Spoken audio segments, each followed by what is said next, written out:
여러분, 오늘 오신 것을 진심으로 환영합니다. 오늘 저녁에 우리가 말씀을 연구하면서 성령님께서 여러분 마음 가운데 필요한 그 부분들을 여러분 개인적으로 하나씩 다 채워주시기를 간절하게 바랍니다. 제가 턴을 했는데 아마 다른 걸 좀 내린 것 같습니다. 됐습니까? 네, 오케이. 죄송합니다. 저희는 이렇게 다니면서, 제가 여러 곳을 다니면서 이제 이런 세미나를 하는데,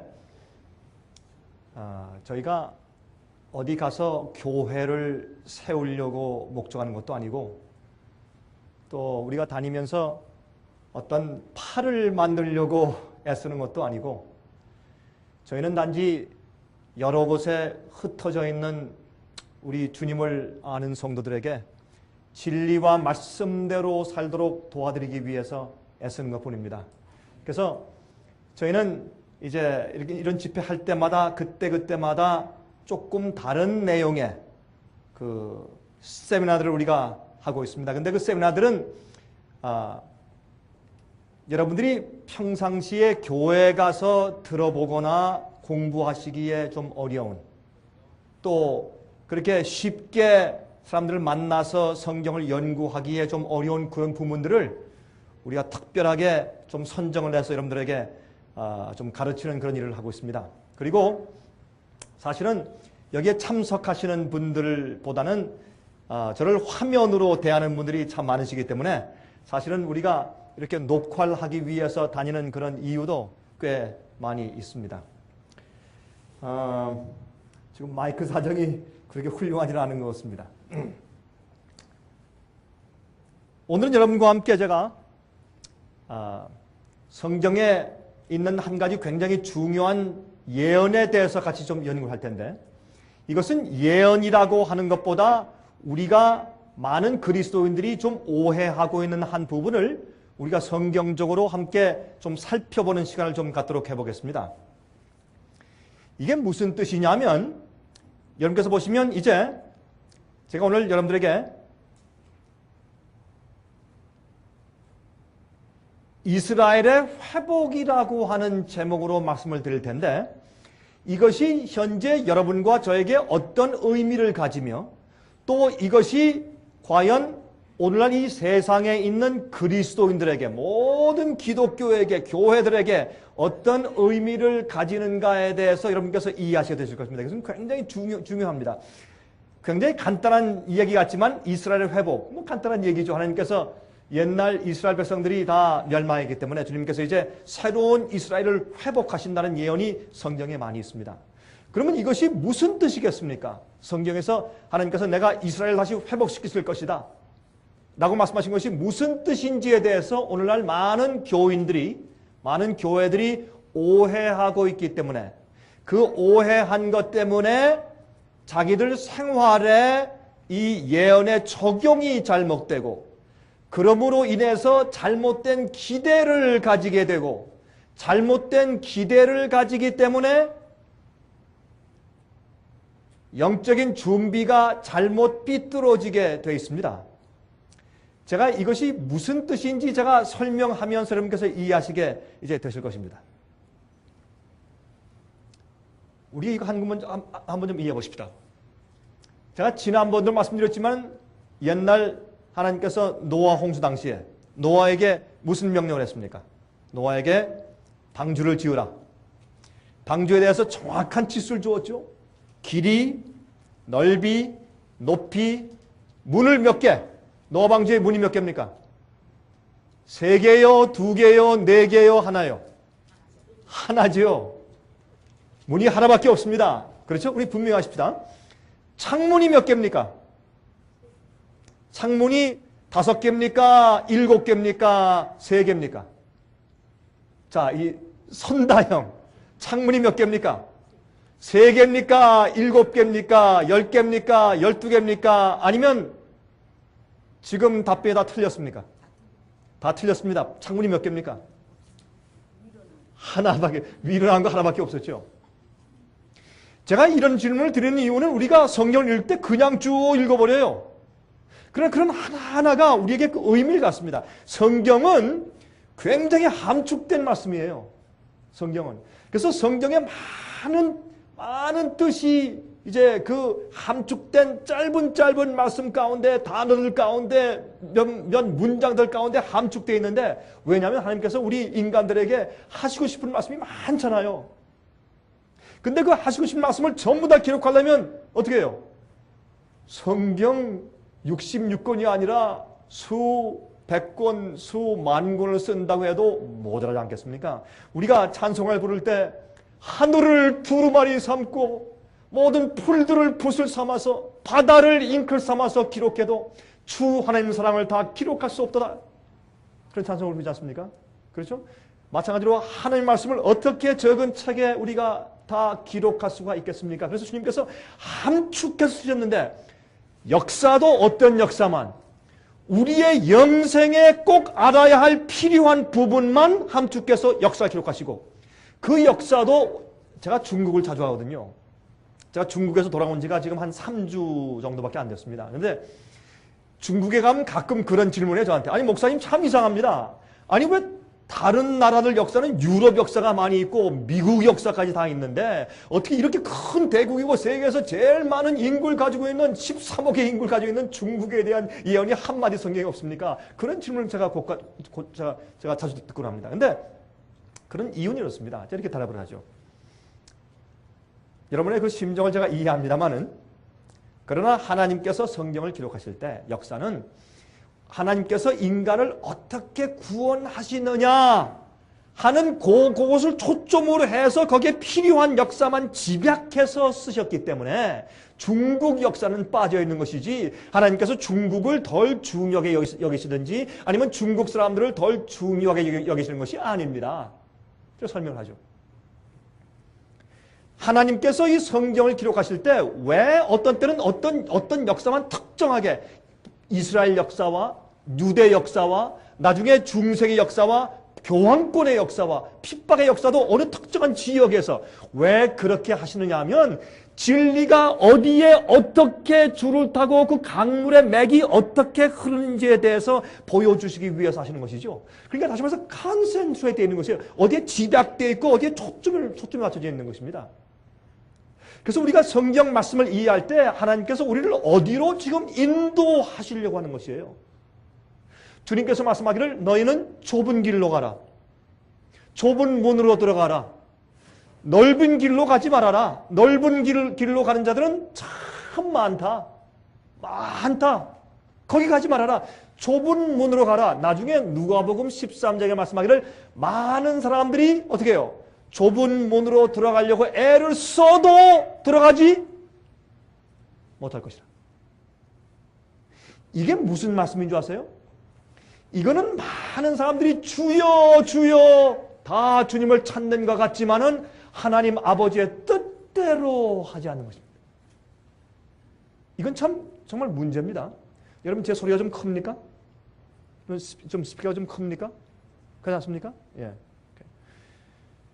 그래서 하나님의 말씀대로 해야 합니다. 성경 말씀이 우리를 인도하는 대로만 가야 합니다. 그래서 많은 사람들이 좁은 문으로 들어가려고 애를 쓰지만은 들어가지 못할 것이라 라고 말씀하신 이유가 어디 있느냐 하면 사람들이 주의 말씀을 따라서 가려고 한 앞으로 3발자국 하나 둘 셋 우양우 한 발자국 좌양좌 한 발자국 이게 성경 말씀이에요. 하나님께서 여러분과 저에게 인도하시는 방향은 분명하고 무엇을 어떻게 믿어라 어떻게 살아라 이 모든 것은 성경은 너무 분명해. 그런데 하나님께서 그렇게 하시는 이유는 너희가 나를 따라오려거든 너희 자신을 처음에 어떻게 하고? 부인하고. 맞습니까? 너희 자신을 부인하고, 두 번째, 무슨 십자가를? 자기 십자가를. 우리가 우리 자신을 주님 앞에서 부인하면 무엇이 옵니까? 내가 져야 할 십자가 반드시 와요. 내가 져야 할 십자가 어디 있는가 찾을 필요가 없어요. 내가 주님 앞에서 내 자신을 옛사람을 부인하고 주님의 뜻대로 살고 주님의 말씀대로 살려고 결심하고 거듭나고 무릎을 꿇고 기도하고 회개하고 눈물 씻고 일어나면 내가 져야 할 십자가 눈앞에 딱 와요. 여러분 그런 경험 하십니까? 이건 틀림없어요. 정확하게 와요. 이건 부인할 길이 없어요. 그러면 그 십자가를 지고 어떻게? 와서 나를 쫓으라. 성경 말씀은 타협이 없습니다. 그래서 성경을 보면 마지막 시대에 주님께서 여러분 마태복음 25장에도 그 말씀이 있고 누가복음 21장에도 그런 말씀을 하셨고 그렇죠? 계속해서 말씀하신 또 마태복음 7장에 그 말씀이 있죠? 무슨 말씀 하셨습니까? 너희들이 주여 주여 하는 자마다 다 천국에 들어갈 것이 아니요 하늘에 계신 내 아버지의 무엇대로? 뜻대로 하는 자라야 들어갈 것이라. 여러분 이런 얘기들은 우리가 절대 오해하면 안 됩니다. 이것은 제가 이런 말씀을 하면서 다시 아까 처음 말씀드린 노아 방주와 노아 홍수대로 돌아갑니다. 제가 지난번에 말씀을 드렸습니다. 하나님께서 노아야 내가 이 땅에 홍수를 보낼 것이다. 너는 120년 동안 말씀을 전해라. 회개하도록 말씀을 전해라. 그 다음에 120년이 찬 다음에 내가 심판을 보낼 텐데 그 심판을 보낼 때 너희와 또한 내 말을 믿는 사람들은 반드시 방주에 들어가야 된다. 방주에 들어가지 않는 자는 한 명도 구원받지 못한다. 근데 그건요 참 어떻게 생각하면 참 여러분 이상한 말씀이에요. 제가 한 가지 좀 묻고 지나가십시다. 여기 오신 여러분들 가운데서 나는 노아 홍수를 믿지 않습니다 하는 분 혹시 계십니까? 한번 용감하게 한번 손들어 보시겠어요? 나는 하나님께서 노아 홍수를 보내서 그 당시에 한번 세상을 다 물로 멸망시키셨다 하는 것을 난 안 믿습니다 하는 분 손들어 보십시오. 아유 참 아멘 감사합니다. 적어도 여기 계신 분들 가운데서는 그거 안 믿는 분은 한 분도 안 계시네요. 참 다행입니다. 제가 어떤 집회할 때 안 믿는 분 하니까 어떤 분이 용감하게 전 못 믿습니다. 이제 그런 분이 이제 한 번 있었습니다. 그래서 제가 노아 홍수에 대해서 과학적인 증거를 제가 몇 분 동안 말씀드리고 제가 이제 말씀을 진행한 적도 한 번 있었는데 여러분 베드로 후서 3장에 말씀하기를 옛날에 이 세상이 물로 한번 멸망된 것처럼 하나님께서는 이 세상을 불로 다시 한번 멸망하시기 위해서 이 세상을 보존하고 계신데 주의 말씀으로 보존하고 계신다 그랬습니다. 왜? 구원 얻을 자를 주님께서 계속 준비시키기 위해서. 그런데 제가 지난번에 물었지만은 그러면 주님께서 참 좀 그 좀 생각해보면 이상해요. 세상을 창조하신 하나님, 만물을 만드신 하나님, 그 하나님께서 아니 홍수를 내리실 때 주의 백성들을 참 당신 손에 잠깐만 들었다가 아니면 하늘에 잠깐 옮겼었다가 다시 내려오시게 하시든지 무슨 어떤 방법으로 아니면 천사의 날개 위에 있게 잠깐만 들었다가 내리시면 될 텐데 무엇 때문에 그렇게 힘들게 조소와 조롱을 받으면서 방주를 짓게 하셨느냐 말이에요. 안 그래요 여러분? 여러분 한번 생각해보세요. 참 이상한 일이요. 아니 구원받는데 왜 꼭 방주를 지어야 돼요? 예수님만 믿으면 되지. 하나님만 믿으면 하나님 내 믿습니다. 나 주의 말씀 믿고 주께서 심판하실 거 믿고 홍수 올 거 다 믿습니다. 주님 하면 될 텐데 왜 믿는다는 증거로 방주를 짓게 하셨느냐 말이에요. 그렇죠? 그거 얼마나 중요한지 몰라요. 얼마나 중요한지 몰라요. 저는요 다니면서 제가 여러 사람들을 만나거든요. 저는요 집회 가서 사람들이 500명 오든 1000명 오든 10명 오든 5명 오든 그것은 저하고는 상관이 없어요. 전 그걸 벌써 옛날부터 배웠습니다.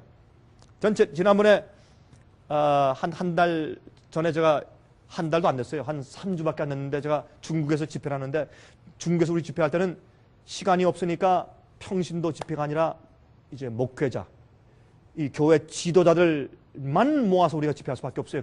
시간이 그거밖에 없으니까. 지난번에 이제 집회하는데 한 240명이 우리를 모아왔으니까 그건 중국에서는 큰 집회입니다. 여러분 기독교의 지도자들을 여러 각 도에서 각 주에서 다 몰려 240명을 모아놨다. 이거 잘못하면 큰일 나는 겁니다. 보통 보안 문제 아닙니다. 주님께서 그런 은혜를 베푸셨어요. 큰 방인데 240명을 앉히니까요. 큰 방이니까 저 뒤에는 잘 안 보일 정도예요. 특별히 중국에서 참 저 하나님께 얼마나 두려운 마음이 들고 주님 240명의 지도자들의 영혼을 주셨는데 내가 무슨 말을 해야 됩니까? 정말 기도하고 말씀을 전했어요. 주의 성령께서 크게 역사했습니다. 한 번은 제가 중국의 저 깊은 곳에 가가지고 집회를 하는데 9명 지도자 다 넣고 이 방 안에서 다 숨어가지고 9명 그냥 제가 며칠 동안 말씀을 연구할 때 어떤 때는 느낄 때 9명이 모여서 말씀을 연구하니까 성령의 불길이 더 뜨거워. 그들이 저한테 더 많은 질문을 하고 제가 지금 그랬어요. 주님이시여 난 그래서 이제부터 제가 뭐 240명 모이든지 9명 모이든지 내 마음과 건 상관이 없습니다. 그게 전 옛날부터 그거 배웠어요. 여러분 여기 오신 분들이 수백 명이 아닐지라도 전 이렇게 믿어요. 여러분들이 이번 기회에 오셔서 저와 지금 성령을 연구하시는 것은 성령의 인도하심이에요. 전 그렇게 믿는 사람이에요. 저는요 어디 가서 큰 교회를 세우고 무슨 뭐 멋진 모임을 하고 큰 무슨 팔을 만들고 이런 데 대한 욕심은 전혀 없고 특별히 또 돈 버는 욕심, 명예, 영광 하나님만 아시죠? 이거 말해야 소용이 없죠. 말만 하면 소용이 없는 거지만 그러나 하나님 앞에서 말씀드리지만 저 그거 버렸습니다. 저 그거 없어요. 사람의 칭찬, 예? 무슨 뭐 지위 이거 아무 소용없어요. 정말 한국말 그대로 말짱 도루묵이요. 정말 말짱 도루묵이요. 아무 소용없어요. 그거는. 목사도 암 걸려 죽고 병 고치는 목사도 병들어 자기 병 못 고쳐 죽더라고요. 예? 병 잘 고치는 목사 같지 않은 사람이 자기도 병이 올려 죽더라고. 방언 잘하는 사람도 그 사람도 죽고 교회를 10개, 20개 세웠다고 자랑하는 장로도 죽고 주 앞에 아무것도 아니에요. 하나님께서 여러분과 저를 보실 때 너는 더 이상 내 마음에 합한 자가 아니야 하면 하루아침에 없어지는 거예요. 소용이 없어요. 우리 인간의 사랑과 명예와 우리 인간의 모든 공로와 하는 수고는 아무 소용이 없어요. 전도서에 말씀하길 그러므로 헛되니 모든 것이 헛되다. 그 이유가 있어요. 그래서 전도서의 제일 마지막 장, 매일 마지막 절에 있는 말씀 뭔지 아세요? 그러므로 사람의 본분은 뭐예요? 하나님의 계명을 지키며, 그렇죠? 여호와를 경외하며 그의 계명을 지키는 것이 사람의 본분이라고 그랬어요. 그게 뭔지 아세요? 우리가 아무리 잘났고 뭐를 하고 뭐 하고 여러분 우리가 참 우리 상에 비슷해서요. 우리가 진리의 기별들을 책으로 찍고 라디오 방송을 하고 TV 방송을 하고 돌리고 책잘 만져 뿌리고 참 우리가 많은 일을 해요. 근데 그렇게 많은 일을 해도 주님 앞에서 주님 내가 뭐 했습니다. 할 말 아무것도 없어요. 주님께서 전부 하시는 것이기 때문에 주의 말씀에 능력이 있어요. 그래서 우리가 하는 것은 뭔지 아세요? 우리가 하는 건 다른 것 없어요. 이렇게 모이신 분들에게 정말 진심을 다해서 말씀을 짧은 그 말씀이지만은 짧은 시간이지만은 이 성경이 말하는 말씀이 이런 뜻입니다 하고 안겨주는 것이. 그리고 이것을 녹화해요. 녹화하면 많은 분들이 가져가요. 특별히 한국에 있는 분들은 많은 분들이 가져가요. 지금 저희의 이제 여러분 가끔 저희의 sostv.net 저희 웹사이트에 가끔 들어가 보십니까? 요즘에 우리 하루에 저희 웹사이트에 들어와서 비디오를 보는 사람들이 참 숫자가 참 엄청나게 늘고 있어요. 저 앞에 참 감사합니다. 우리가 하는 일은 그거밖에 없어요. 그래서 우리가 뭘 강조하냐면 말씀대로 살자 이거예요. 사람들은요, 말씀대로 살지 않고 어떻게 하는 줄 아세요? 내가 살다가 조금 좀 내가 이 말씀대로, 이게 주의 말씀대로 사는 것은 이런데 내가 내 장사 잘 되고 비즈니스 잘 되고 좀 잘 되기 위해서 가다가 주의 말씀 좀 걸려요. 그러면 돌아가요. 그건 자기를 부인하는 것이 아니에요. 자기 십자가 지는 것이 아니에요. 우린 주의 말씀과 뜻대로 살기 위해서 내 있는 것들을 버리고 포기하고 십자가를 져야 돼요. 여러분들이 이런 집회 오시니까 이런 얘기를 들지 어디 가서 들으시겠어요? 여러분, 교회에서는 말이죠, 이런 얘기를 그냥 해버리면 사람들이 교회를 안 오기 때문에 숫자가 줄고 헌금이 줄기 때문에 함부로 그런 얘기를 할 수가 없어요. 그러니까 참 중요한 얘기입니다. 그래서 여러분, 노아 홍수 때 하나님께서 그들을 그냥 기적으로 보호할 수 있지만 아니에요. 누구를 구원하세요? 주의 말씀대로 따라 사는 자. 어떤 사람은 또 그래요. 아니, 그 목사님, 그러면 성경에 말하기를 예수의 이름을 부르는 자는 구원받는다고 말씀했고 은혜와 믿음으로만 구원받는다고 말씀했는데 그게 무슨 말씀이십니까? 그렇게 말하는 사람들이 있어요. 그 말도 맞아요. 그러나 성경에 믿는다는 것과 은혜로 구원받는다는 것이 무슨 뜻인가, 그걸 오해하기 때문에 그래요. 주님은 주님의 뜻대로 산다는, 주님의 뜻대로 살지 않으면 너희 멸망이야 하는 말씀과 믿음과 은혜로 산다는 말씀을 서로 따로따로 다른 의미로 사용하고 있지 않아요. 그게 같은 뜻이에요. 그래서 옛날에 하나님께서 어떻게 해요? 아무리 하나님 믿는다, 심판하실 걸 믿고 홍수가 내려올 걸 내가 믿는다, 그렇게 했어도 노아와 함께 방주를 짓는 일에 동참하지 아니하고 그 방주에 들어가지 않는 자들은 다 죽었어요. 참 이상하죠? 이건 말도 안 돼. 하나님이 어떻게 이렇게 쪼잔한 분이야? 항상 쪼잔하더래요. 그래, 쪼잔하고 마음이 좁은 분이에요. 그냥 믿는다면 다 구원해 주시지 뭘 그걸 까다롭게 만들어가지고 방주에 안 들어가면 뭐 구원 못 받는다. 이게 무슨 말인가? 하나님은 그런 분이세요. 왜 그런 줄 아세요? 우리가 그렇게 주님의 뜻대로 하는 마음과 태도와 품성을 가지지 않으면 그런 사람들을 하늘에 갖다 놓으면 그 사람들은 선악과 또 떠먹어요. 자기 마음대로 해요. 그런 사람들은 죄와 반역을 또 일으킬 가능성이 있기 때문에 영원히 살게 하실 수가 없어요. 여러분, 제 가슴에서 이 간절한 토로가 있는 것을 들으시고 꼭 제 말 기억하세요. 그러므로 이 세상 역사는 어디에 초점을 맞추어 두었느냐 하면 하나님께서 우리 인간을 어떻게 구원하시기 위해서 역사하시는가에 초점을 맞춰 두었어요. 그래서 이 세상 마지막에 하나님께서 누구를 일으키시는가? 이스라엘을 회복하세요. 옛날 이스라엘 나라들은 현재 마지막 시대에 주님께서 회복하실 영적인 이스라엘의 표상이에요. 자, 제가 좀 길게 설명드렸지만 이것이 무엇인지 제가 성경 말씀을 보면서 좀 설명 좀 드리겠습니다. 여러분, 유다의 마지막 왕들 좀 보세요. 유다의 마지막 왕들. 유다의 마지막 왕들 가운데 특별히 누가 있느냐면 여호야김이 있습니다. 여호야김을 엘리야김이라고도 부르죠. 여호야김이에요. 그의 아들 여호야긴이 또 왕이 되었습니다. 여호야긴이 왕이 되었는데 여호야긴은 악한 왕이었기 때문에 예루살렘에서 오래 치리하지를 못했습니다. 그 다음에 시드기야 왕이 있었죠. 이것이 유대 나라의 마지막 왕이고 이 시드기야 왕 때에 느부갓네살 왕이 바벨론이 쳐들어와서 유대 나라가 멸망당합니다.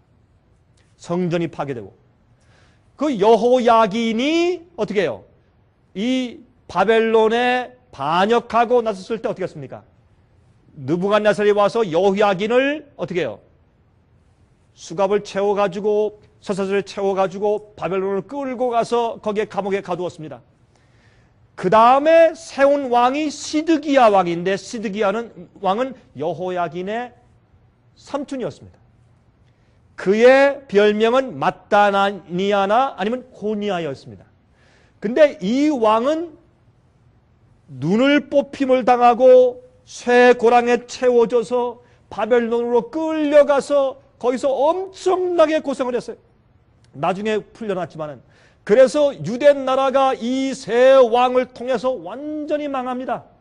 여러분, 그래서 혹시 이 역사를 기억하실지 모르겠습니다. 그런데 이렇게 이제 망할 때 주님께서 선지자들을 통해서 어떤 기별을 주신 줄 아세요? 한번 우리 보십시다. 이렇게 기별 줬어요. 예레미야 22장 28절부터 30절까지 이렇게 말씀했어요. 이 사람 고니아는 천한 파기냐 좋아하지 아니하는 그릇이냐 어찌하여 그와 그 자손이 쫓겨나서 알지 못하는 땅에 들어갔는고 땅이여 땅이여 땅이여 여호와의 말을 들을지니라 나 여호와가 이같이 말하노라 너희는 이 사람이 무자하겠고 그 평생에 형통치 못할 자라 기록하라. 이는 그 자손 중 잘 기억하세요.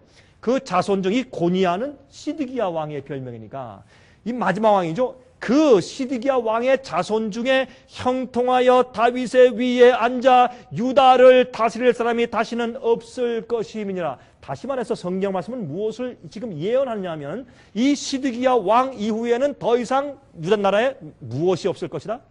왕이 없을 것이다. 왕이 없단 말이에요. 이것을 지금 설명하십니다. 자, 그 다음에 또 보십시다. 예레미야 36장 29절부터 31절까지 보시면 여기 말씀하기를 보세요. 또 유다왕 여호야김에 대하여 이같이 말하기를 여기에 그가 두루마리를 불살랐다고 했어요. 이것은 예레미야를 통해서 하나님께서 어떻게 그를 경고하시고 그렇게 하지 말라고 계속 말씀을 주셨는데 그 두루마리를 그 불 앞에서 가위로 쪽쪽 잘라가지고 불 속에 집어넣고 태우고서 무시했습니다. 하나님께서 그것 때문에 이제 앞으로 어떻게 말씀하셨습니까? 그러므로 나 여호와가 유다왕 여호야김에 대하여 이같이 말하노라 그에게 다윗의 위에 앉을 자가 없게 될 것이요. 다시 말해서 다윗의 위는 왕의 보좌죠. 다시는 유대 나라에 왕이 없을 것이다. 앞으로 왕이 다스릴 왕권이 유대 나라에 더 이상 없을 것이다. 그런데 BC 722년도에는 이미 북방 이스라엘은 아수르 나라에게 다 파괴되고 사람들이 전부 다 끌려가서 다 흩어져서 완전히 멸망당해 버렸어요. 완전히 없어졌습니다. 그러므로 그 이후에 유대 나라에도 더 이상 왕이 없이 망할 것에 대해서 이렇게 예언을 하신 것이에요. 또 보실까요 이제? 다니엘 2장 20절 21절 보시면 이런 말씀이 있죠.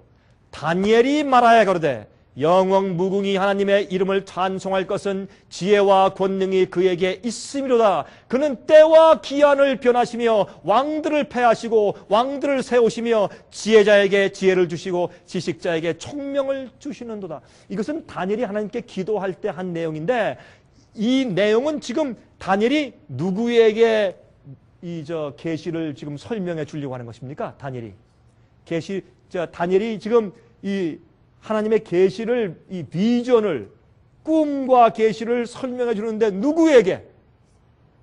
바벨론의 누구에게? 느부갓네살 왕에게. 그게 다니엘 2장 얘기 아닙니까? 다니엘 1장은 다니엘이 이제 바벨론을 포로 잡혀가는 얘기가 나오고 2장에 가서는 느부갓네살 왕이 꿈꾸는 얘기가 나오죠. 자, 잘 들어보세요. 여러분 성경에 보시면 이방인의 때, 이방인의 시기 그런 말씀들이 나오죠. 그렇죠? 또 이방인이 뜰을 짓밟는다 그런 말씀이 나오죠. 이런 이방인의 때라는 말씀들이 가끔 등장해요. 특별히 로마서에 되어 있어요. 이게 여러분 무슨 뜻인지 이해하십니까? 그 뜻은 이런 뜻이에요. 여기에 보면은 하나님께서 이 중요한 계시, 여러분 기억하시죠? 이제 조금 이따가 제가 사진을 보여드리겠지만은 이런 그 신상이 있죠. 먼저 좀 보여드리죠. 먼저. 여러분 이 신상 기억하시죠? 다니엘서 2장에 있는 신상, 이 신상에 대한 계시와 꿈은 누가 보았습니까? 다니엘이 보았어요? 아니면 누가 보았습니까? 느부갓네살 왕이 보았죠. 그러면 참 이상하잖아요. 그 당시에 선지자들이 있었습니까? 없었습니까? 있었어요. 누구? 다니엘, 에스겔, 예레미야, 또 나중에 스가랴, 예? 나중에 또 와서는 학계 같은 선지자들이 그 당시에 조금 이후에 학계는 조금 이후지만 하여튼 있었단 말이에요. 그런데 하나님께서 그런 훌륭한 에스겔 같은, 다니엘 같은, 예레미야 같은, 에스겔도 포로 잡혀가서 바벨론에 있었고, 다니엘은 바벨론 궁정 안에 있었고, 예레미야는 저기 유대 땅에 있었고, 그러니까 주님께서 당신의 선지자를 통해서 이러한 놀라운 계시, 다시 말해서 바벨론 때부터 메데 페르시아, 헬라, 로마, 나중에 열국시대로 갈라지죠. 그리고 멸망하죠. 맨 마지막 우리가 살고 있는 마지막 발구락 시대까지를 예언하신 엄청난 세계 역사에 대한 이 중요한 계시와 예언을 주실 때 왜 이 예언을 하나님의 선지자들에게 주시지 않고 왜 느부갓네살 왕인 이방의 신을 섬기는 이방 왕한테 그 계시를 주었느냐 말이에요. 그 참 이상하지 않습니까? 그 이유는 어디 있느냐 하면 그 이유는 간단해요. 자, 우리 아까 본 것처럼 다니엘 2장 21절에 뭘 보여주세요? 그는 때와 기한을 변하시며 왕들을 패하시고 왕들을 세우시며. 주님께서 이제 예언하시기를 어떻게 예언했습니까? 에스겔과 예레미야에게 예언하시기를 이제부터 내가 이 유대 나라의 왕권은 없애겠다. 내가 더 이상 유대 나라를 통해서 내가 왕권을 가지고 유대 나라가 독립국가로 존재하면서 나의 빛을 전하고 나의 진리를 전할 수 있는 그런 대리자가 될 수 없는 형편을 알고 내가 슬퍼하며 내가 왕권을 없애겠다. 그렇게 하시면서 그 왕권을 누구에게 주십니까? 이제 이방 나라들에게 주시는 것이에요. 이스라엘 북방 이스라엘은 망했고 멸망했고 이제 남방 유다가 남아있는데 남방 유다에게 왕권을 제하시면서 그 왕권을 누구에게? 이제 이방 나라 왕들에게 주시는 것이에요. 보세요. 그러므로 왕들을 패하시고 왕들을 세우시며 이것을 다니엘은 깨달았어요. 이제는 주님께서 하나님의 뜻대로 이제 왕권을 바벨론에게 주시는구나. 그래서 어떻게 해요? 이제부터 유대 나라는 그때부터 계속해서 나중에 완전히 AD 70년도에 로마 군인들에 의해서 완전히 멸망당하고 그 나라가 없어지기까지 이제 그동안은 계속해서 속국이에요. 독립국가 더 이상 아니에요. 다윗의 보좌에 앉았다시는 왕이 더 이상 없습니다. 이것을 지금 우리한테 설명해 주시는 것이에요. 그래서 보세요. 다니엘이 설명합니다. 왕이시여 왕은 금머리입니다. 근데 왕의 나라가 영원히 갈 것이 아닙니다. 그 다음에 누구? 메데 페르시아 팔과 가슴, 어깨, 그렇죠? 나중에 동으로 상징된 헬라 나라가 올 것입니다. 나중에 철로 상징된 로마가 올 것입니다. 나중에 로마가 영원히 가는 것이 아니라 로마가 또 열국으로 갈라질 것입니다. 그런데 그때의 마지막 이 세상 끝에 마릴에 가서 이렇게 나라가 철과 진흙이 서로 섞이지 못한 것처럼 이렇게 아슬아슬하게 열국시대가 되어서 존재하는 이 마지막 시대에 어떤 나라는 강하고 어떤 나라는 진흙처럼 약하고 어떤 나라는 부하고 어떤 나라는 가난하고 그런 것처럼 이렇게 철과 진흙이 이렇게 나누어져 있을 때에 또 하나 의미가 있어요. 여러분 성경에서 철은 다스리는 권력과 군사력이 있다고 해서 국가를 상징해요. 국가. 진흙은 우리 성경은 우리 사람들을 뭘로 상징해요? 진흙. 그렇죠? 하나님은 우리를 어떻게 해요? 진흙을 빚으시는 분. 우리는 진흙. 그렇죠? 그래서 이 철과 진흙이 아슬아슬하게 이렇게 분리되었지만 이렇게 섞여 있는 이것은 무엇을 말하느냐면 교회와 국가의 분리나 아니면 연합을 말합니다. 바벨론 시대에 국가와 종교가 하나였어요? Yes, 하나였습니다. 메데 페르시아 시대의 국가와 종교가 하나였습니까? 하나였습니다. 이방 종교였지만은 헬라 시대의 국가와 종교가 하나였습니까? 하나였습니다. 로마 시대의 국가와 종교가 하나였습니까? 하나였습니다. 로마 황제가 했어요. 짐은 국가다. 나중에 가서는 뭐예요? 짐은 하나님이다. 왕은 하나님입니다. 그래서 로마의 시저는 그건 하나님이었어요. 경배는 하나님이었습니다. 그래서 일단은 이방 국가들이었지만 국가와 교회가 하나로 연합됐어요. 마지막 시대는 어떻게 해요? 국가와 교회가 분리돼 있지만은 또 어떻게 해요? 아슬아슬하게 하나가 돼 있어요. 이건 제가 더 길게 설명할 시간이 없어요. 자, 그런데 제일 먼저 왕권이 어디로 갔습니까? 바벨론에 갔어요. BC 605년부터 539년까지. 그 두 번째 보세요. 그러나 하나님께서 그 왕을 패하셨어요. 그리고 누구? 메데 페르시아에 가셨어요. 그 왕권도 패했습니다. 세 번째 어디에요? 헬라 나라에 갔어요. 그 왕권도 주님께서 패하셨습니다. 자, 네 번째 로마에 갔습니다. 그러나 그 로마 왕권도 패했습니다. 주님께서 무너뜨리셨어요. 그 다음에 어떻게 해요? 맨 마지막에 사람의 손으로 다듬지 아니한, 사람의 손으로 만들지 아니한 돌나라가 등장해요. 근데 이런 예언 때문에 어떤 사람들은, 어떤 인간들은 말이죠, 자기가 돌나라다, 자기가 재림 예수다 라고 그렇게 종교를 이용하는 사교들이 생기기 시작한 겁니다. 그러나 분명한 것은 무엇인가? 우리가 살고 있는 이 마지막 시대에 무엇이 오냐면 돌나라가 와요. 그렇죠? 이건 여러분 바벨론이 존재했다는 것을 믿으시고, 메데 페르시아가 그 다음에 왔고, 그 다음에 헬라가 왔고, 그 다음에 로마가 왔고, 이 신상의 다리가 둘인 것처럼 동로마와 서로마가 갈라졌고, 나중에 열 발가락인 것처럼 그 로마 제국이 정확하게 처음엔 열국으로 갈라졌어요. 그것이 현재 있는 처음에 시작한 서부 유럽 아니에요? 열국으로 정확하게 갈라졌다가 나중에 그것이 줄었다가 더 많아졌다가 해서 지금 이렇게 많은 유럽 국가들로 변화된 겁니다. 처음에 로마가 멸망하면서 갈라진 나라 보면 정확하게 열 나라예요. 얼마나 하나님께서 정확하게 이 예언을 이렇게 보여주셨는지 몰라요. 간단하게 만화처럼 보여주셨어요. 그런데 마지막 시대에 가서 이 세상 나라가 이렇게 영원히 설 거 아니에요. 여러분 보세요.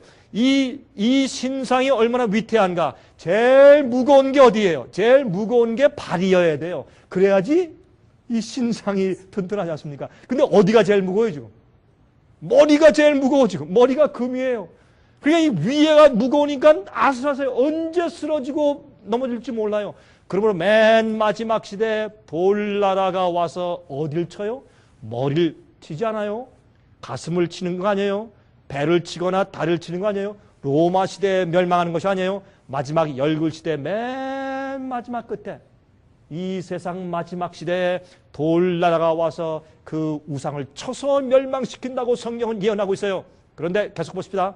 에스겔서 21장 24절부터 27절 보세요. 이렇게 말씀했어요. 그러므로 나 주 여호와가 말하노라. 너희의 악이 기억을 일으키며 너희의 건과가 드러나며 너희 모든 행위와 죄가 나타났도다. 너희가 기억한 바 되었은즉 그 손에 잡히리라.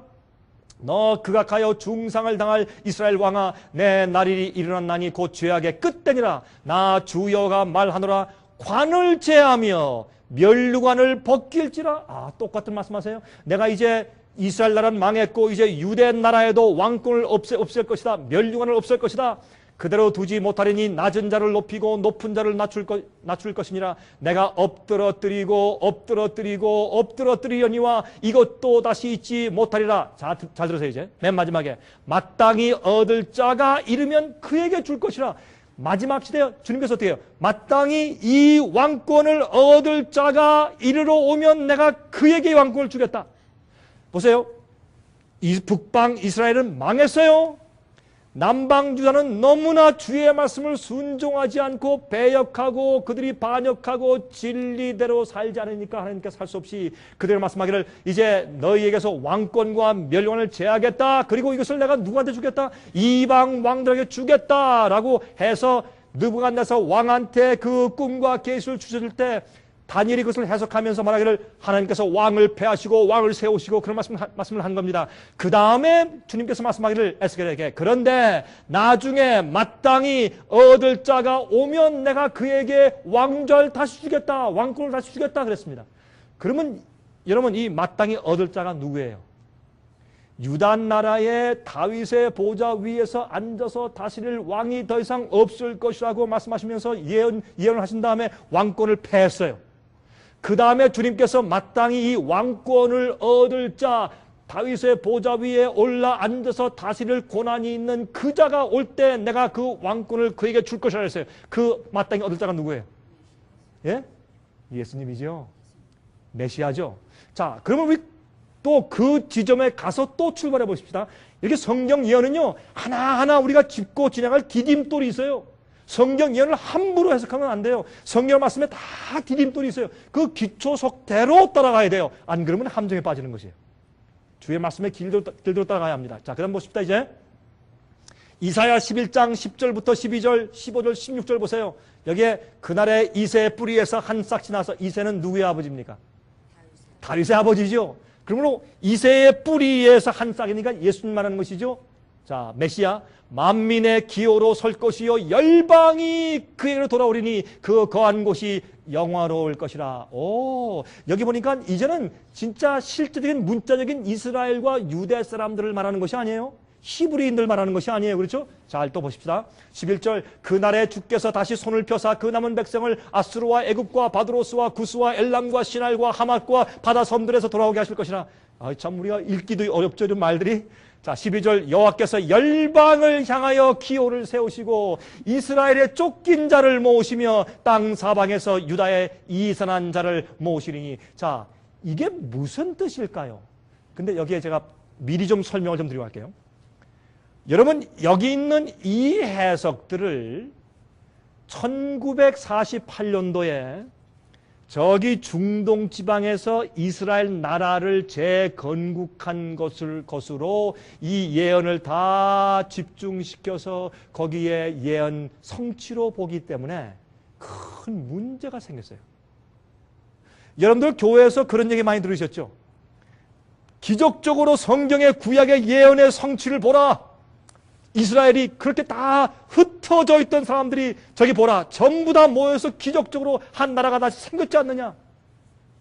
그렇게 성취된다고 예언을 생각하고 말하기 때문에 그래서 많은 그리스도인들이요. 여러분들은 잘 모르지만 많은 그리스도인들이 미국에서도 이스라엘로 이민을 가요. 정말로 이민을 가서 거기 살려고 가요. 그런 사람들이 생기고 여러분 제가 다니면서 인터뷰를 하고 물어보면 오늘날 기독교인들 가운데서 10중 8구가 구약시대에 마련된 이스라엘을 회복하시는 그런 예언이 중동 지방에 현재 존재하는 이스라엘 나라가 재건되고 다시 나라가 된 그것으로 성취된 것이라고 가르쳐요. 그렇게 생각하고 믿어요. 이거는 간단한 얘기 같죠? 그런데 왜 이런 얘기들이 위험하다고 제가 경고하느냐 하면 제가 지난번에 말씀드린 것처럼 휴거 문제. 예수님께서 이 땅에 오시기 전에 환란이 있을 텐데 환란이 오기 이전에 의인들의 영들은 주님께서 어떻게 영들을 전부 다 싹싹 빼어내서 베큐um 클리너 같은 것도 전부 다 쑥쑥 빨아 올려가지고 하늘로 다 미리 휴거해서 올라가실 것이다. 그것을 비밀 휴거라고 그러죠. Secret Rapture. 여러분 아십니까? 그런 말씀은 성경에 단 한 구절도 없어요. 절대 성경에 그런 말씀이 없어요. 미리 주님께서 비밀리에 그 의인들의 영혼들을 이렇게 다 빨아서 미리 올라가서 그들은 절대로 환난 통과하지 않을 것이다. 여러분 그것은 큰 미스테이크입니다. 그래서 휴거서를 가르칠 때 어떤 그림을 그리는 줄 아세요? 하늘에 비행기가 충돌해서 터지고 막 기차들이 충돌을 하고 자동차들이 충돌하고 어떤 비행기는 어떤 빌딩하다 부딪히고 불이 나고 하는 그런 대형 사고들이 많이 나는 그런 그림을 그래서 보여요. 여러분 그런 그림 본 적 있으십니까? 그런 그림 본 적 있으시죠? 근데 왜 그러느냐? 비행기 운전하는 파일럿 가운데서 좋은 그리스도인들은 영혼이 다 어떻게 지구당에서 갑자기 올라가 버리니까 그러니까 어떻게 비행기가 파일럿이었으니까 전부 다 떨어지면서 대형 사고를 낸단 말이에요. 또 기차 운전사도 휴거돼서 싹 올라가 버리니까 그냥 어디 들여받아 버리고 문제 생기고 자동차도 그렇고 갑자기 부인을 찾으면 부인이 갑자기 없어지고 남편 찾으면 남편이 어딘지 없어지고 막 나가서 찾아봐도 어디 없어지고 갑자기 자식이 없어져 버리고 부모가 없어져 버리고 이런 이상한 난리가 생길 것이다. 이건요 예수님의 재림을 올바로 준비하고 환란을 통과할 때 우리가 어떤 준비와 어떤 성품을 가지고 어떤 믿음을 준비해서 어떻게 통과해야 할 것인지에 대해서 성경이 분명히 말씀하시고 경고했건만 그것을 무시하고 준비하지 않고 엉뚱한 것을 바라보고 엉뚱한 기대를 하고 하나님께서 엉뚱히 나를 구원하시겠다고 잘못된 기대를 하고 있는 동안에 그들이 영원히 멸망당하는 것이에요. 여러분 이게 무슨 말인지 아세요? 이건 참 중요한 얘기예요. 그래서 성경의 말씀을 오해시키면 그 오해시킨 연막 전술 때문에 사람들이 망해 영적으로. 여러분 큰일 나요. 그러므로 성경에 있는 말씀들은 성경에 있는 말씀 그대로 이해하고 성경 예언을 성경의 말씀만 그대로 풀어야 돼요. 그렇게 이해하지 않으면 나중에 낭패를 당해요. 자, 유대인들은 예수님 메시아가 오실 것을 고대했습니까? 고대했습니까? 안 했습니까? 고대했습니다. 얼마나 고대했습니까? 열흘 동안 기다렸습니까? 아니면 1년 기다렸습니까? 100년 기다렸습니까? 아니면 수백 년 기다렸습니까? 수백 년 기다렸습니다. 사실은 2000년 이상 기다렸습니다. 아니면 4000년 기다린 셈이죠. 아담과 해게 주신 여자의 후손에 대한 예언을 하실 때부터 시작해서 특별히 아브라함 때부터 이삭, 그 이후에 또 너씨 이렇게 해서 그 말씀을 주신 그것을 그들이 그때부터 이해하고 2000년 동안 메시아가 와서 저들을 구속해 줄 것을 기다렸잖아요. 근데 막상 메시아가 왔을 때 어떻게 했습니까? 그들이 예수님을 잡아서 죽였습니다. 왜요? 우리 한 번 좀 답변해 보세요. 왜 그들이 그렇게 오랫동안 국가적으로 온 교회적으로 개인적으로 그렇게 열망하며 기다리던 하나님의 아들 구세주 예수 그리스도 메시아가 올 것을 기다렸다가 막상 오니까 예수님을 알아보지 못하고 예수님을 쳐서 죽여버렸습니다. 왜요? 왜요? 그들이 진리의 지식을 몰라서요? 아니에요. 알았는데 오해했어요. 메시아가 오는데 어떻게 오며 그분이 어떤 모습으로 올 것이며 그분이 이 땅에 와서 하시는 목적이 무엇이고 어떤 일을 행할 것이라는 사역을 오해했어요. 여러분 이거 얼마나 중요한 얘기예요. 그렇게 오해해서 예수님이 왔는데도 내가 교회에서 가르침 받은 것에 의하면 저렇게 하시는 분이 아닌데 보니까 그분의 성품과 하시는 일은 하나님의 아들 같은데 교회에서 가르치는 거하고 다르단 말이에요. 다시 말해서 그들이 기대하고 고대하던 것처럼 오시지 않았어요. 교회에서 잘못 가르쳤어요. 여러분들이 똑같은 일들이 지금 이 세상에서 교회들에서 일어나고 있습니다. 똑같은 일들이 벌어지고 있습니다. 그래서 그 중에 하나가 이거예요. 그러므로 여러분 하나님께서는 지금 미리 한 말씀 드릴게요. 여러분 이 말씀은요. 여러분 기도하시면서 저 강 목사의 말이 정말 성경적으로 맞는지 안 맞는지 여러분 집에 가서 연구하시고 기도하세요. 제가 늘상 말씀드리지만 제가 여러분에게 강의하고 설명하는 것이 화면을 통해서 제 강의를 들으시는 분들도 제가 강의하는 것이 만약 성경적이 아니면 버리세요. 여러분 성경 말씀을 펴가지고 말씀을 펴서 연구하시면서 만약 여기 강병은 목사가 한 말이 성경 말씀과 맞지 않으면 버리세요. 주의 증거의 말씀을 쫓지 아니면 아침빛을 보지 못한다고 여러분 이사야 8장 20절에 말씀했어요. 제 말이 성경적으로 맞지 않으면 버리세요. 그러나 만약 제가 말하는 것이 성경적이면 여러분 두려운 마음으로 떨리는 심정으로 말씀을 연구하세요. 여러분 중요한 것이에요. 그래서 여러분 잘못된 기대를 가지고 살면 안 돼요. 성경이 말씀하는 그대로 이해하고 성령 말씀이 이 시대에 나를 어떻게 준비하게 인도하시는가 그걸 잘 살펴봐야 돼요. 어떤 신학자가 이렇게 얘기했다. 영어로 제가 말하겠습니다. 어떤 신학 박사 학위 3개 가진 분이 어떤 박사님 말씀했다. So what? So what? 그래서요. 어쩌다 된 거예요? 3만 명의 큰 교회로 성장시킨 그 유명한 목사님이 강의하는데 그렇게 말씀했습니다. So what? 그래서요. 그런 소용이 없어요. 여러분 사람들의 의견은 수천 가지일 수 있어요. 그러나 주의 말씀과 진리는 하나밖에 없어요. 주의 말씀과 진리는 한 가지밖에 없고 하나밖에 없어요. 제가 만약 여러분들께 아니면 우리 책자를 통해서 우리의 비디오 탭을 통해서 방송을 통해서 제가 잘못된 강의를 하고 나면 제가 그 영혼들에 대한 책임을 제가 어떻게 책임지겠습니까? 주 앞에 제가 심판날 설 때 어떻게 제가 감히 책임을 지겠어요? 제가 그들의 피를 제 손에서 주님께서 찾으실 거 아니에요. 그러므로 제가 말씀을 전할 때 이것이 정말 성경적으로 진리인지 아닌지 제가 확인하고 해야 될 것이요. 항상 저는. 여러분 제 얘기를 이제 잘 들으세요.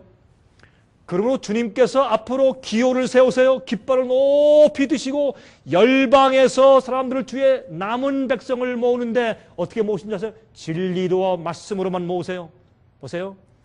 나중에 여호와께서 애굽 해골을 말리우시고 이 바다를 말리우시고 손을 유프라데 하수 위에 흔들어 뜨거운 바람을 일으켜서 그 하수를 쳐서 7 갈래로 나눠 신고 건너가게 하실 것이라 그랬습니다. 그의 남아있는 백성을 위하여 아수리에서부터 돌아오는 대로가 있게 하리니 이스라엘이 애굽 땅에서 나오던 날과 같게 하시리라. 자, 보세요. 2가지 예언이 있습니다. 하나는 하나님께서 유다 백성들을 돌아오게 하실 것이다. 그래서 그 나라를 다시 세우실 것이다 라는 예언이 있는데, 그 예언은 바벨론 포로에서 그들이 풀려 나올 것을 예언하신 것이고, 예레미야는 그들이 바벨론으로 포로 잡혀간 다음에 몇 년 만에 그들이 돌아올 것이라고 예언했어요. 70년 만에. 잘 아시네요. 70년 만에 돌아오실 것을 성경이 예언했습니다. 예레미야가 예언했어요. 그것을 예언한 것이고, 여기에 있는 이런 말씀들은 가만히 보세요. 어디에서? 바벨론에서 오는 게 아니에요. 예수님이 깃발을 들면 열방 나라에서 다 주님께 몰려오는데, 남은 자들이 몰려오는데, 나중에 이스라엘 나라가 다시 생기는데 애굽 땅에서 출애굽하는 것처럼 나와요. 우리 계속 보십시다. 이제 누가복음 1장 31절부터 33절 보세요. 보라, 내가 수태하여 아들을 낳으리니 그 이름을 예수라 하라. 저가 큰 자가 되고 지극히 높으신 이의 아들이라 일컬을 것이요. 여러분, 구약 성경에 있는 말씀들은 십자가 이후에는 영적인 말씀으로 적용이 돼요. 구약 성경에 실제로 있었던 출애굽 사건은 신약의 십자가 이후엔 뭘로 변해요? 우리가 죄에 노예된 상태에서 나오는 것이 영적인 뭐예요? 출애굽이에요. 그래서 고린도전서 10장에 말씀하기를 너희는 너희 조상들은 옛날에 홍해를 건너며 침례를 받았다. 그들이 원망한 것처럼 너희를 원망하지 마라. 우리도 죄에서 나오는 것이라고 다 적용하신 것을 볼 수 있어요. 그 사도 바울이. 그러므로 신약 시대에는 구약 시대에 있었던 실제 있던 사건들이 신약 시대에는 영적인 사건들로 재해석되는 것을 우리가 알 수 있어요. 그런데 자 보세요. 예수님께서 이 땅에 태어나실 때 마리아에게 설명하기를 이제 내가 수태하여 한 아들을 낳으리니 그 이름을 예수라 하라. 저가 큰 자가 되고 지극히 높으신 이의 아들이라 일컬을 것이요. 주 하나님께서 그 조상 다윗의 무엇을? 위를 저에게 주리니. 다시 말해서 그에게 왕좌를 준단 말입니다. 왕의 보좌를 주어 주시리니 영원히 야곱의 집에 왕노릇 하실 것이며 그 나라가 무궁하리라. 하나님께서 유대 나라의 왕권을 없애시는데 언제까지? 내가 마땅히 그 왕권을 얻을 만한 사람, 내 택한 자가 나타날 때 그때 내가 그에게 줄 것이라. 그 예언 성취가 예수님에게 이루어진 것을 알 수가 있어요. 그렇죠? 이것은 우리 분명히 따라갈 수 있는 그런 이런 디딤돌이죠. 우리가 함정에 빠지지 않게 하나하나 짚고 지나가는 디딤돌을 우리가 볼 수 있습니다. 자, 그 다음에 보십시다. 제가 지금 여러분들을 어디로 지금 인도에 가려고 애쓰는지 여러분께서 이제 보시게 될 거예요. 요한복음 18장 36절 보세요. 그래서 예수께서 말씀하기를 예수께서 대답하시되 내 나라는 이 세상에 속한 것이 아니라 만일 내 나라가 이 세상에 속한 것이었다면 내 종들이 싸워 나로 유대인들에게 넘기우지 않게 하였으리라. 이제 내 나라는 여기에 속한 것이 아니니라. 예수께서 말씀하기를 내가 다시 회복할 이스라엘 나라, 내가 회복할 내 나라는 이 세상 나라 정치나 국가들에 속한 것이 아니라. 그리고 예수님께서 다윗의 보좌 위에 앉아서 영원히 왕노릇 하신다는 것은 우리가 눈에 보이는 실제 나라를 세우셔서 왕권을 가진다는 얘기가 아니라 하나님의 교회를 일으키시는데 그 백성들 마음속에서 은혜의 왕국 속에서 주님께서 그 백성을 다스리시는 그런 주권을 가지신다는 얘기죠. 영적으로 그렇죠? 마지막 시대에. 자, 그러면 예수님께서 어떻게 해요? 이제 왕권을 유대 나라에게 없애서 예수님이 그 진짜 왕권을 가지시는데 왜? 유대와 이스라엘 왕들은 다 예수님에 대한 상징이었어요. 예수님이 당신의 백성 나라. 여러분 베드로전서 2장 말씀하기를 너희는 거룩한 나라요 거룩한 백성이요. 그렇죠? 우린 주님의 나라 아니에요. 우리가 주의 백성들 교회가. 그러면 누구나 다 예수를 믿는다고 공헌한다고 다 주의 백성 나라예요? 아니에요. 참되 주님의 뜻대로 하는 남은 백성들, 거룩해진 백성들, 죄를 회개하고 죄를 승리하는 백성들 아니에요. 성경에 말씀하기를 그런 백성들 위에 군림하신 주님의 왕권은 이 세상 나라가 아니란 말이에요. 그런데 이것을 왜 이스라엘 회복이 되는 이 놀라운 과정을 자꾸 저기 이스라엘에 적용을 시켜가지고 주님께서 그런 기적을 했기 때문에 지금 이스라엘을 통해서 큰 일을 이루신다. 이제 앞으로 보라. 이제 곡과 마곡이 쳐들어오는데 중국과 러시아가 이제 합세해가지고 이제 유프라데스 강을 건너가지고 이스라엘 쳐들어갈 때 끝난다. 그러면 그쪽에서 어떻게 14만 4천이 생긴다. 이런 얘기들. 왜 12지파가 나오니까 이런 얘기들. 많은 가르침들이 있어요. 그래서 사람들이 어떻게 주님께서 마지막 사업을 이루시고 예언을 이루시는 마지막 초점과 또 주님께서 마지막 어떤 세력을 주님의 이스라엘을 회복시키는 것을 주님께서 저기 회복한 이스라엘 나라를 통해서 하실 것이라고 잘못된 기대를 가지고 살고 있는 것이에요. 이런 잘못된 기대를 가지고 그리스도인들이 살고 있을 때 어떤 일이 생기는가? 눈에 보이지 않는 천사가 지나가면서 인을 쳐요. 성경 말씀을 눈을 떠서 똑바로 보고 똑바른 성령의 음성을 듣고 말씀대로 사는 사람들 주님께 조용히 지나다니면서 그 이마에 인을 치신다 그랬어요. 이게 두려운 얘기요. 나중에 여러분 노아 홍수가 아직 있지 않을 때 노아 그 할아버지가 120년 동안 나중에 120년 하고 나니까 목도 다 하시고 다 쇠해서 여러분들이시여 방주로 들어오시오. 사람들이 비웃고 조롱하고 안 믿고 할 수 없이 하나님께서 노아야 너를 배척하는 것이 아니다. 나를 배척하는 것이야. 노아야 이제 들어와라. 근데 재미있는 것은요. 한국말 성경에는요. 노아를 방주로 들여 넣으시고 문을 닫았더라. 그렇게 말씀했어요. 근데 영어 성경에는 그렇게 안 됐어요. 방주로 들어가라가 아니라 노아야 come into the ark. 방주로 들어오라. 그게 무슨 뜻이에요? 예수님이 방주 안에 계셨어요. 방주로 들어오라. 그리고 방주로 끌어들이신 다음에 문을 닫아더라 했어요. 한 번 문이 닫히자 아무도 그 문을 열 수가 없었어요. 밖에서 아직까지 시집가고 장가가고 집 짓고 노래하고 놀고 잔치하고 그대로 살고 있었어요. 은혜 문이 닫혔어요. 더 이상 회개할 길이 없어졌어요. 그럼에도 불구하고 사람들은 알지 못하고 어떻게 했어요? 그냥 먹고 잔치하고 놀았어요. 조롱하고 노아야 나오시오 괜찮소. 나오시오 그 안에 냄새 많이 나지요. 왜? 짐승들이 많이 들어가 있으니까. 여러분 저 동물원에 가서 코끼리 옆에 가보셨어요? 코끼리 옆에? 특히 여름에 냄새 굉장해요. 그렇죠? 노아 할아버지요 왜 거기 들어가서 앉아있어 그러지 좀 나오시오. 당신 광신주의자요. 뭐 혼자 그렇게 독불장을 그렇게 믿으려고 하시오. 우리는 안 믿는 줄 아시오? 너무 그러지 마시오. 나오시오. 우리 용서해 주겠어. 다 조롱하실 때 그때 문을 열 자가 없어요. 노아도 문을 열 수가 없었어요. 들어갈 수도 없고 나올 수도 없고. 문이 닫힌 다음에 성경에 말씀하기를 며칠 동안 있었다? 7일 동안. 문이 닫힌 다음에 7일 동안 아무 일도 생기지 않은 것처럼 보이다가 갑자기 7일이 찾아 하늘에서부터 큰 주먹만한 물방울들이 툭툭툭 떨어지기 시작했어요. 사람들이 깜짝 놀랐어요. 깜짝 놀랐어요. 똑같은 일이 지금 벌어지고 있습니다. 예수께서 말씀하기를 인자의 때는 노아의 때와 같을 것이라. 인자의 때는 노아의 때와 같을 것이라. 누가복음 8장에 말씀하기를 인자가 올 때 믿음을 보겠느냐? 믿음을 보겠느냐? 그러니까 제가 이런 얘기를 하면요 사람들이 싫어해요. 좋아하질 않아요. 그래서 제가 별로 인기가 없어요. 대중적인 인기를 얻기가 참 어려워요. 그게 왜 그러냐 하면 누구든지 성경의 말씀 그대로 말하고 살려면 그 참 어려운 세상에 우리가 살고 있어요. 그러므로 여러분 거기 말씀 보면 분명해요. 그때의 노아 방주에 아무리 믿는다고 해도 노아 방주에 들어가지 아니하면 구원이 없었어요. 하나님 참 째째하신 분이죠. 그렇습니까? 하나님 참 째째하신 분 아니에요?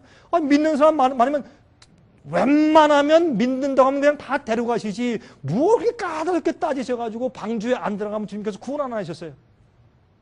그게 아니에요.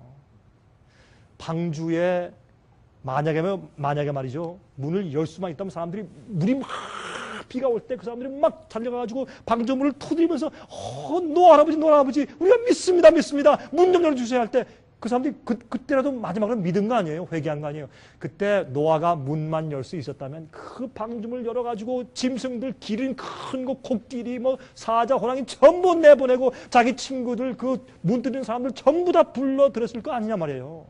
저 같아도 그랬어요. 저 같아도 그렇게 했을 거예요. 그러나 그렇게 할 수 없었어요. 하나님께서 그들을 왜 마지막에 와서 문 두드리고 내가 후회합니다, 내가 몰랐습니다 하는 사람들을 왜 들이시지 않았느냐 말이에요. 성경에 그들이 들어왔다는 말이 없어요. 왜요? 다 멸망했다 그랬어요. 왜요? 그들이 들어와서 잠깐 그 어려움을 피하고 난 다음에 다시 풀어놓으면은 그들이 어떻게 해요? 그들이 진정으로 회개하고 성품이 변한 것이 아니기 때문에 그들이 옛날에 반역하고 살던 죄 짓는 모습으로 그대로 돌아갈 것이었어요. 그래서 구원 안 하신 거예요. 그래서 은혜 시간이 끝나는 때가 있는 것이에요. 여러분, 예수께서 오시기 전에 얼마 전에 세상의 은혜 시간이 끝나요. 7 재앙이 내리기 전에 은혜 시간이 끝나요. 여러분, 7 재앙이 내리는 그런 징조들이 지금 보여요?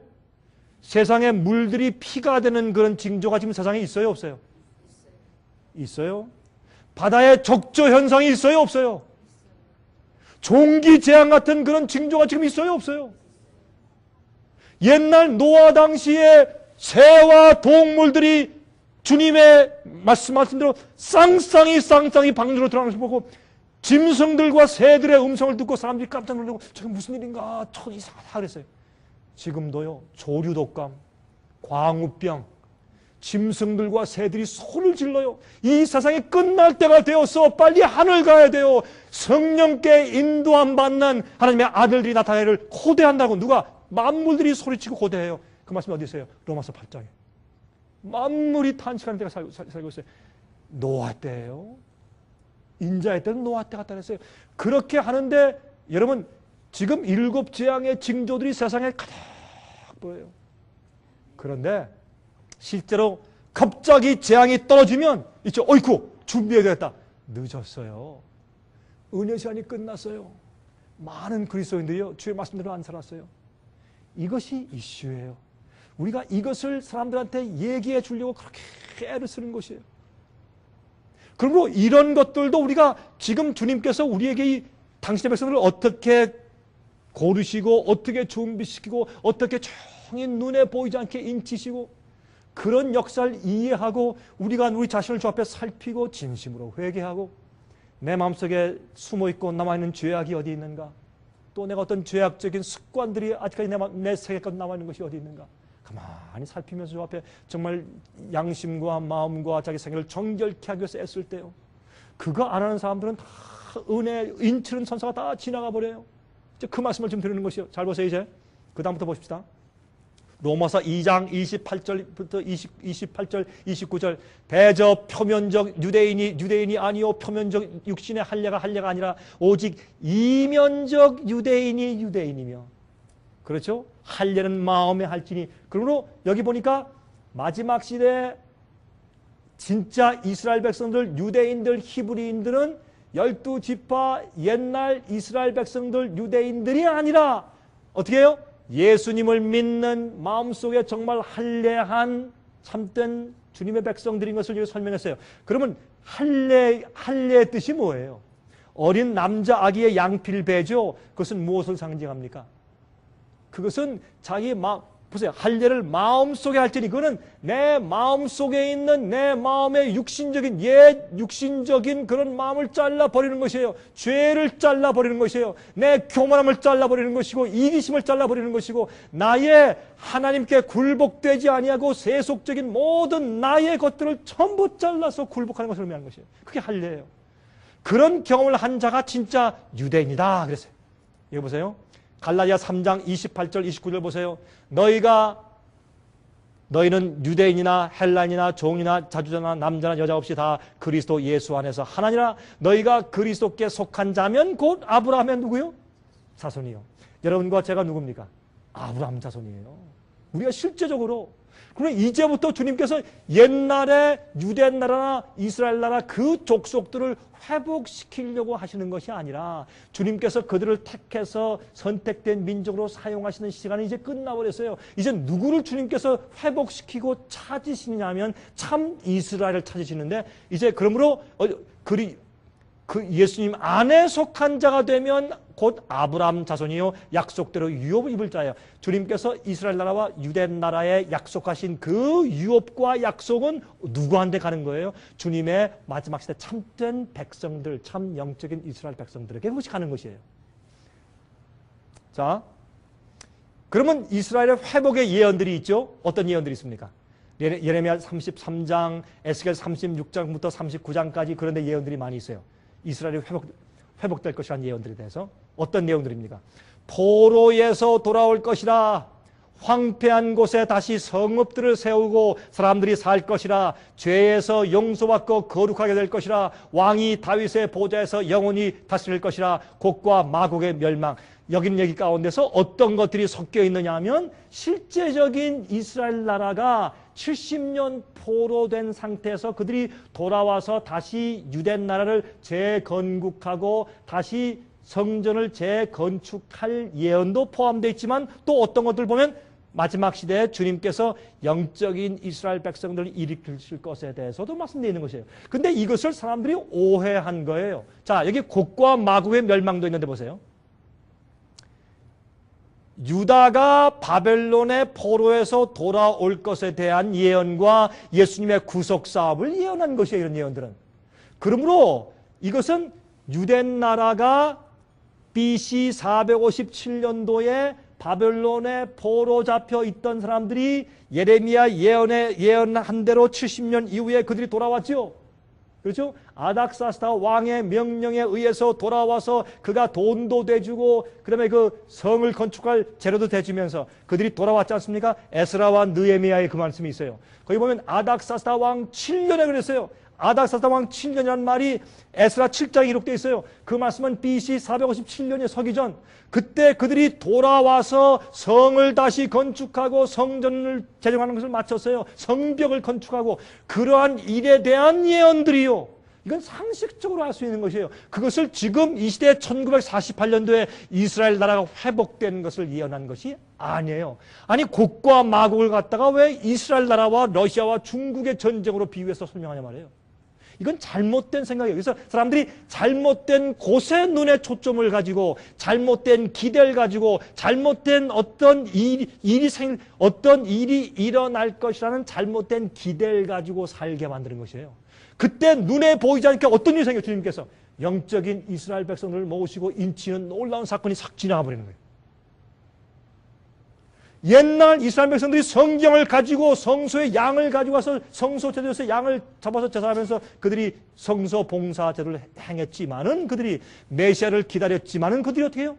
메시아가 실제 왔을 때 거절하고 십자가에 못 박아 죽였어요. 오늘날 많은 그리스도인들이 똑같은 일을 하고 행할 수가 있단 말입니다. 그렇죠? 그래서 이러한 예언을 우리가 똑바로 이해하는 것은 아주 중요한 것이에요. 자, 그러므로 보십시다. 요한계시록 20장 7절부터 10절까지 보시면 천년이 참에, 여러분 곡과 마곡 얘기 여기 나와 보세요.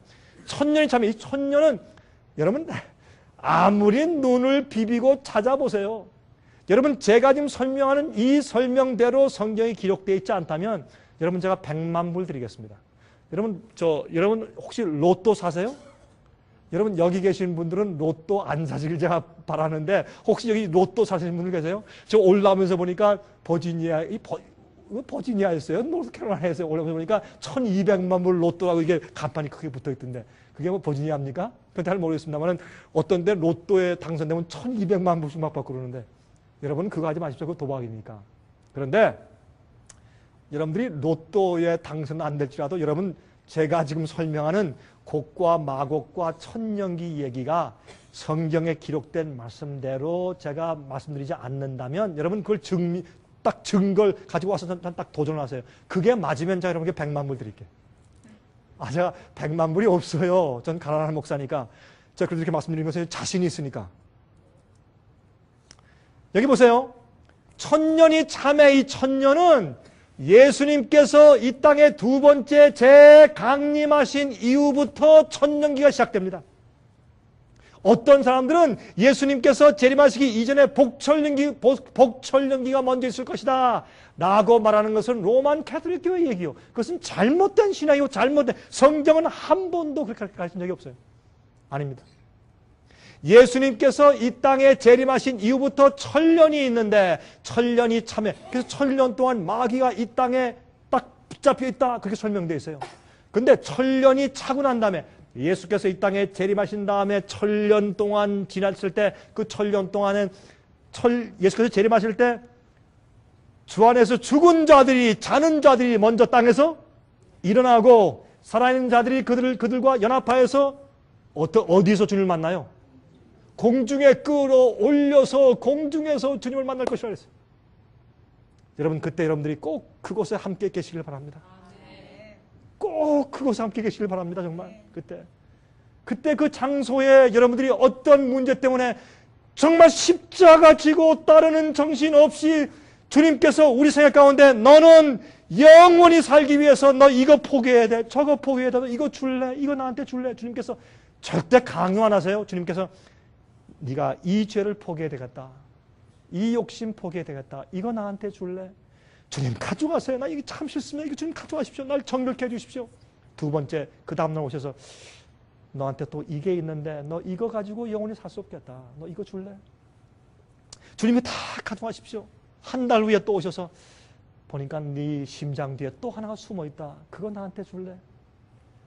아, 주님 이건 안 되는데요, 이건 좀 참으십시오. 내가 아직은 내 요것만, 다른 건 다 좋아도 요것만큼은 아직 포기 못하겠습니다. 주님, 내가 이거 조금만 더 가지고 있게 해주십시오. 그래, 난 강요할 수 없다. 근데 그렇게 우상을 품고 있는 것은 참 위험한데, 한 가지 우상은 내 온몸을 곧 더럽힐 수 있는데 너 괜찮겠니? 주님, 한 6개월만 참아주세요. 내가 6개월만 지나면 내가 이거 가지고 한 200만 불 떨어지면 내가 그때 다 그만둘 것이에요. 주님께서 그때 눈물을 흘리시고 그때 가만히 계시는 거예요. 예수님은 강요하지 않으십니다. 아무도 강요하지 않으세요. 저도 제 생을 가만히 보면 주님께서 제 생애 가운데서 어떤 때 제가 성장하길 그칠 때도 있어요. 주님께서 제 속에 있는 것을 보시고 제가 조용히 세심한 음성으로 속삭이세요. 얘야, 내가 널 사랑한다. 내 생애 가운데 무엇이 있다. 제가 양심적으로 알아요. 제가 포기하지 않는 것들이 있어요. 주님께서 성령으로서 보여주세요. 그때 내가 한 걸음 한 걸음을 성령을 쫓아 행하면 내가 급속히 성장하고 주님의 성령이 내 속에 계셔서 많은 영혼들을 구원하세요. 그러나 그렇게 하지 않을 때, 내가 거절할 때 참 위험한 입장에 들어가는 것이에요. 그러므로 성경을 보면, 성경에 있는 말씀을 가만히 보면 성경에 있는 한 걸음 한 걸음이 주의 말씀을 따라서 이해하고 사는 것이 얼마나 중요한지 모르겠어요. 성경은요, 예수께서 오실 때 어떻게 해요? 오실 때 죽은 자들이 일어나서 부활하고 산 자들이 합쳐서, 죽은 자가 먼저 가는 것도 아니고 산 자가 먼저 가는 것도 아니고 그들이 합쳐져서 같이 공주로 끌어올려서 주님을 만나서 하늘 올라가서 하늘에서 어떻게 해요? 천년 동안 왕노릇 할 것이며 그랬어요. 그리고 천년은 부활이 있은 다음에 있는 것이에요. 그렇게 해석 안 하면 그 사람은 성경을 안 믿는 것이에요. 그리고 천년이 찬 다음에 사탄이 옥에서 놓여 나와서 땅의 사방 백성 곡과 마곡을 미혹하고 모아 싸움을 붙이니 그 수가 바다 모래 같으리라. 이건요, 여러분들 이게 무슨 뜻인가? 저희가 만든 32가지 책자 가운데 이것을 천년기 문제 설명해 놓았어요. 그럼 읽어보시면 알아요. 그런데 제가 간단하게 설명드릴게요. 여기에 곡과 마곡이란 말이 나오잖아요. 아까 곡과 마곡 얘기 나오잖아요. 오늘날 많은 기독교회가, 신학자들이 곡과 마곡을 저기에 중동 지방에서 이스라엘과 싸울 원수들에게 적용시키잖아요. 그렇게 해서 주님께서 그 세력을 통해서 이스라엘을 재건국하시는 어떤 예언적인 성취를 나타내실 것이라고 해서 많은 그리스도인들이 그걸 보고 있어요. 여러분 아세요? 그래서 테러가 생기는 거예요. 9.11 사태, 기독교인들이요, 예언 해석 잘못 해석을 생긴 거예요. 이것도 무슨 얘기야? 세상에 처음 들어본 얘기를 또 하시네. 아니, 난 그런 얘기 생전 처음 들어봤네. 생애 무슨 또 이상하게 믿는 모양이지? 그럴지 모르죠. 한번 들어보세요. 그래서 미국과 기독교회가 무조건 맹목적으로 이스라엘만 도와줘요. 왜? 저것이 주님의 예언 해석과 성취니까. 그래, 안 그래요? 그러니까 누가 화가 났어요? 아랍 사람들이. 이슬람 사람들이. 그래서 누가 원수예요? 미국과 기독교회가 원수예요. 그래서 뭐래요? 지하드! 성전 거룩한 전쟁을 하는 거예요. 그래서 어떻게 해요? 자살폭탄 테러요. 누굴 향해서? 미국을 향해서. 미국이 기독교의 본부 아니에요, 세상에. 이게 다 연결된 문제들이에요. 그래서 예언 해석을 우리가 잘못하니까 세상에 있는 그 많은 그리스도인들이 전부 다 이스라엘을 도와주고 이스라엘만 이렇게 하고 있어요. 그래서 이런 작은 예언 해석과 이 적용 하나의 잘못이 얼마나 엄청난 문제를 야기시키는지 우리가 알 수 있지 않습니까? 그런데 천년기 때 보세요. 땅에 사방백성이 생겨요. 그때 마귀가 갑자기 홀로 천년 동안 갇혀있다가 천년기가 참에 끝나니 갑자기 곡과 마귀가 생겨요. 이거는요, 성경의 부활을 두 가지를 말하죠. 성경의 부활이 두 가지가 있어요. 첫째 부활이 있고 또 둘째 부활이 있어요. 첫째 부활은 누구의 부활? 의인의 부활. 맞습니까? 첫째, 예수께서 오실 때 주 안에서 자든 자들이 일어나고 의인의 부활이죠. 요한복음 5장에 예수께서 말씀하기를 부활이 두 가지가 있다 그랬죠. 생명의 부활이 있고 또 심판의 부활이 있다. 그것을 의인의 부활이 있고 악인의 부활이 있다. 그것을 첫째 부활이요, 둘째 부활이라고 얘기했습니다. 자, 성경 말씀 맞습니까? 맞습니까? 그렇게 되어 있습니까? 맞죠? 그러면 예수께서 오실 때에 일어나는 부활은 의인의 부활이요, 생명의 부활이요, 첫째 부활이요. 천년기 이후에 생겨나는 부활은 무슨 부활? 두 번째 부활이요, 악인의 부활이요, 심판의 부활이요. 그러면 그들이 부활하는데 부활할 때 마귀가 갑자기 뭐가 생겨요? 자기 부하들이 생겨. 그것을 곡과 마곡이라고 성경은 설명해요. 마귀가 자기의 부하들을 가지고 주의 이스라엘을 쳐들어오는 것을 곡과 마곡인데, 이것은 예를 들어서 러시아나 중국 같은, 예를 들어서 그런 나라가 실제 이 세상에 세워진 이스라엘 나라에 쳐들어오는 그것이 아니라 멸망당한 악인들이 둘째 부활에 일어날 때 마귀가 잘됐다 하고 그들을 어떻게 해요? 바다 모래같이 수많은 사람들이 부활해요. 아담 때부터 예수께서 오실 때까지 멸망당하기로 죽어버린 악인들이 전부 다 부활하니 그 수가 얼마나 세상에 가득 찬 바다의 모래처럼 많을 거 아니에요? 그런 숫자 성경이 말하는 것이에요. 저희가 지면에 널리 퍼져 성도들의 진과 사랑하시는 성을 들으매. 여러분, 사랑하시는 성이 뭐예요? 20장 끝난 다음에 21장에 보면 하늘에서 무엇이 내려와요? 새 예루살렘 성전이 내려와요. 그것을 신랑을 위해서 신부가 단장한 것처럼 아름답다고 했어요. 그 성이 내려올 때 어떻게 하셨어요? 그 사랑하신 성을 두름에 어떻게 해요? 그들이 싸움을 해. 저거 우리 가서 빼앗자! 라고 마귀가 그 둘째 부활에 일어나는 악인들을 선동해서 쳐들어온다고 성경은 예언에 짧게 설명을 해요. 그때 하늘에서 불이 내려와서 저희를 소멸하고 또 저희를 미혹하는 마귀가 불과 유황못에 던진다고 설명을 했어요. 그러므로 이것만 봐도 곡과 마곡의 전쟁은 마지막에 천년기 지난 다음에 있는 것이지 지금이 아닌 것을 알 수 있어요. 그래서 성경 예언 적용이 잘못되어 있는 것을 알 수 있어요. 에스겔 36장 24절부터 28절까지 보시면 여기 보세요. 예수께서 당신의 이스라엘 백성을 회복시키시고 모아오실 때 어떤 일을 행하시는가 보세요.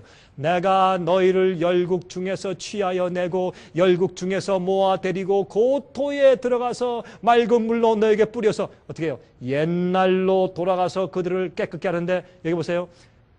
너희 모든 더러운 것에서와 모든 우상을 섬기면서 너희를 정결케 할 것이며 또 잘 들으세요. 또 새 영을 너희 속에 두고 새 마음을 너희에게 주되 너희 육신에서 굳은 마음을 제하고 부드러운 마음을 줄 것이며 내 신을 너희 속에 두어 너희로 내 율례를 행하게 하리니 너희가 내 규례를 지켜 행할지라. 내가 너희 열조에게 준 땅에 너희가 거하여 내 백성이 되고 나는 너희 하나님이 될 것이라. 이것은 주님께서 영적인 이스라엘 백성들을 세우심을 의미하는데, 이 영적인 이스라엘 백성들이 세워지면 보세요. 천년기 이후에 하늘에서 왕노릇하던 주의 백성들이, 의인들이 새 예루살렘 성전 안에 있어서 같이 이 땅에 내려와요.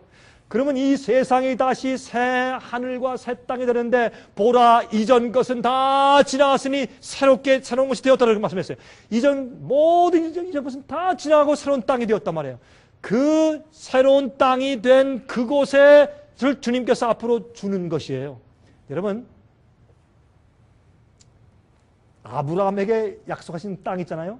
여러분 창세기 15장에 보시면 그 땅이 딱 나오는데, 그 땅을 가만히 보면 그 땅이 옛날에 에덴 동산 자리에 그 위치예요. 주님께서 앞으로 주님의 참된 이스라엘 백성들을 그 새롭게 된 에덴 동산에 살도록 하시는 예언이에요. 근데 그것이 사실은 주님께서 이스라엘 나라를 세워서 이스라엘 나라를 통해서 복음을 전하시는 일을 하셨지만, 그들이 완악해서 그들이 버림받은 다음에 주님께서 영적인 이스라엘 백성을 모아서 실제 우리가 이 땅에 새 하늘과 새 땅에 다시 살게 될 것이에요. 실제 진짜 이스라엘 백성들도. 그래서 여러분 예루살렘의 터에 기초석이 12개가 문이 몇 개예요? 문이 12개 아니에요? 12지파라고 설명되어 있고 영적인 지파지만은, 자, 그렇게 해서 영적으로 거듭나고 새롭게 된 사람들을 주님께서 모실 것에 대해서 이렇게 말씀을 하고 있어요. 히브리 8장 보세요. 똑같은 말씀이에요. 내가 이스라엘 집과 유다 집으로 새 언약을 세우리라. 그 뒤에 보세요. 또 주께서 말씀하시되 그날 후에 내가 이스라엘 집으로 세울 언약이 이것이니 내 법을 저희 생각에 두고 저희 마음에 이것을 기록하리라. 이게 다 영적인 이스라엘 백성들을 모으시는 것을 설명하신 것이에요. 저 실제적인 이스라엘 나라가 아니란 말이에요. 제가 그래서 설명을 좀 드리는 것이에요. 계속하십니다. 이제 얼마 안 남았어요. 요한계시록 14장 6절. 그런데 보세요. 이제 또 보니 다른 천사가 공중에 날아가는데 땅에 거하는 자들 곧 여러 나라와 족속과 방언과 백성에게 전할 영원한 복음을 가져더라. 영원한 복음은 변질되지 않는 복음이에요. 영원히 계속되는 복음이에요.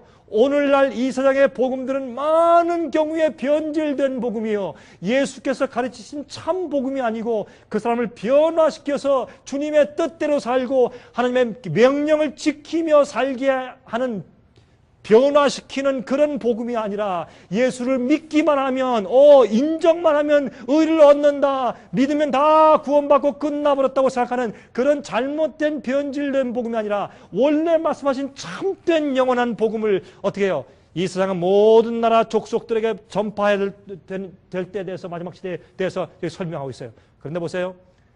용이, 요한계시록 12장 17절, 용이 여자에게 분노하여 돌아가서 그 여자의 남은 자손 곧 하나님의 계명을 지키며 예수의 증거를 가진 자들로 더불어 싸우려고 바다 모래 위에 섰더라. 마지막 시대 주님 마귀가 미워하는 존재들은 그저 예수를 믿는다고 말하는 아무나가 아니에요. 주의 말씀대로 살고 그것을 하나님의 계명을 지키는 자들과 예수의 증거를 가진 자들이라고 설명을 했어요. 요한계시록 14장 12절에 성도들의 인내가 여기 있나니 저희는 하나님의 계명과 예수 믿음을 지킨 자냐. 예수를 믿는 믿음이 아버지의 뜻과 예수의 명령을 지키며 사는 생애로 나타난 자들, 그들이 마지막 시대 성도고 이스라엘 백성이라고 설명해요. 자, 보실래요? 왜 그런지 아세요? 갈라디아 6장 14절부터 16절까지 보시면 여기 보세요. 할례나 무할례가 아무것도 아니로되 오직 새로 지음을 받은 자뿐 아니라 무릇 이 규례를 행하는 자에게와 하나님의 이스라엘에게 평강과 긍휼이 있을지어다. 그러니까 여기에 하나님의 교회에게 새로 지음을 받은 자들에게 하나님의 이스라엘이라고 불러요. 그렇죠? 저기 있는 나라가 아니라 그 백성들 교회를 이스라엘이라고 부르는데 어떤 사람인가 보세요. 이제 계시록 7장 1절부터 4절 보세요. 계시록 7장 1절부터 4절 보시면 여기에 네 천사가 바람을 놓으려고 할 때 바람을 붙잡으라. 왜? 이 바람에 놓이면 세상에 은혜 시간이 끝나는 것이에요. 큰 투쟁과 재난과 재앙이 생겨요. 주님께서 어떻게 해요? 아직 내 종들의 이마에 인치기까지 땅이나 바다나 나무나 해하지 말라 하더라. 내가 입맞은 자의 수를 드리니 이스라엘의 자손의 각 지파 중에서 입맞은 자들이 14만 4천이. 여기에 이건 마지막 시대 아니에요? 이 세상 마지막 시대에 그 마지막 시대예요. 7 재앙이 내리기 바로 직전이에요.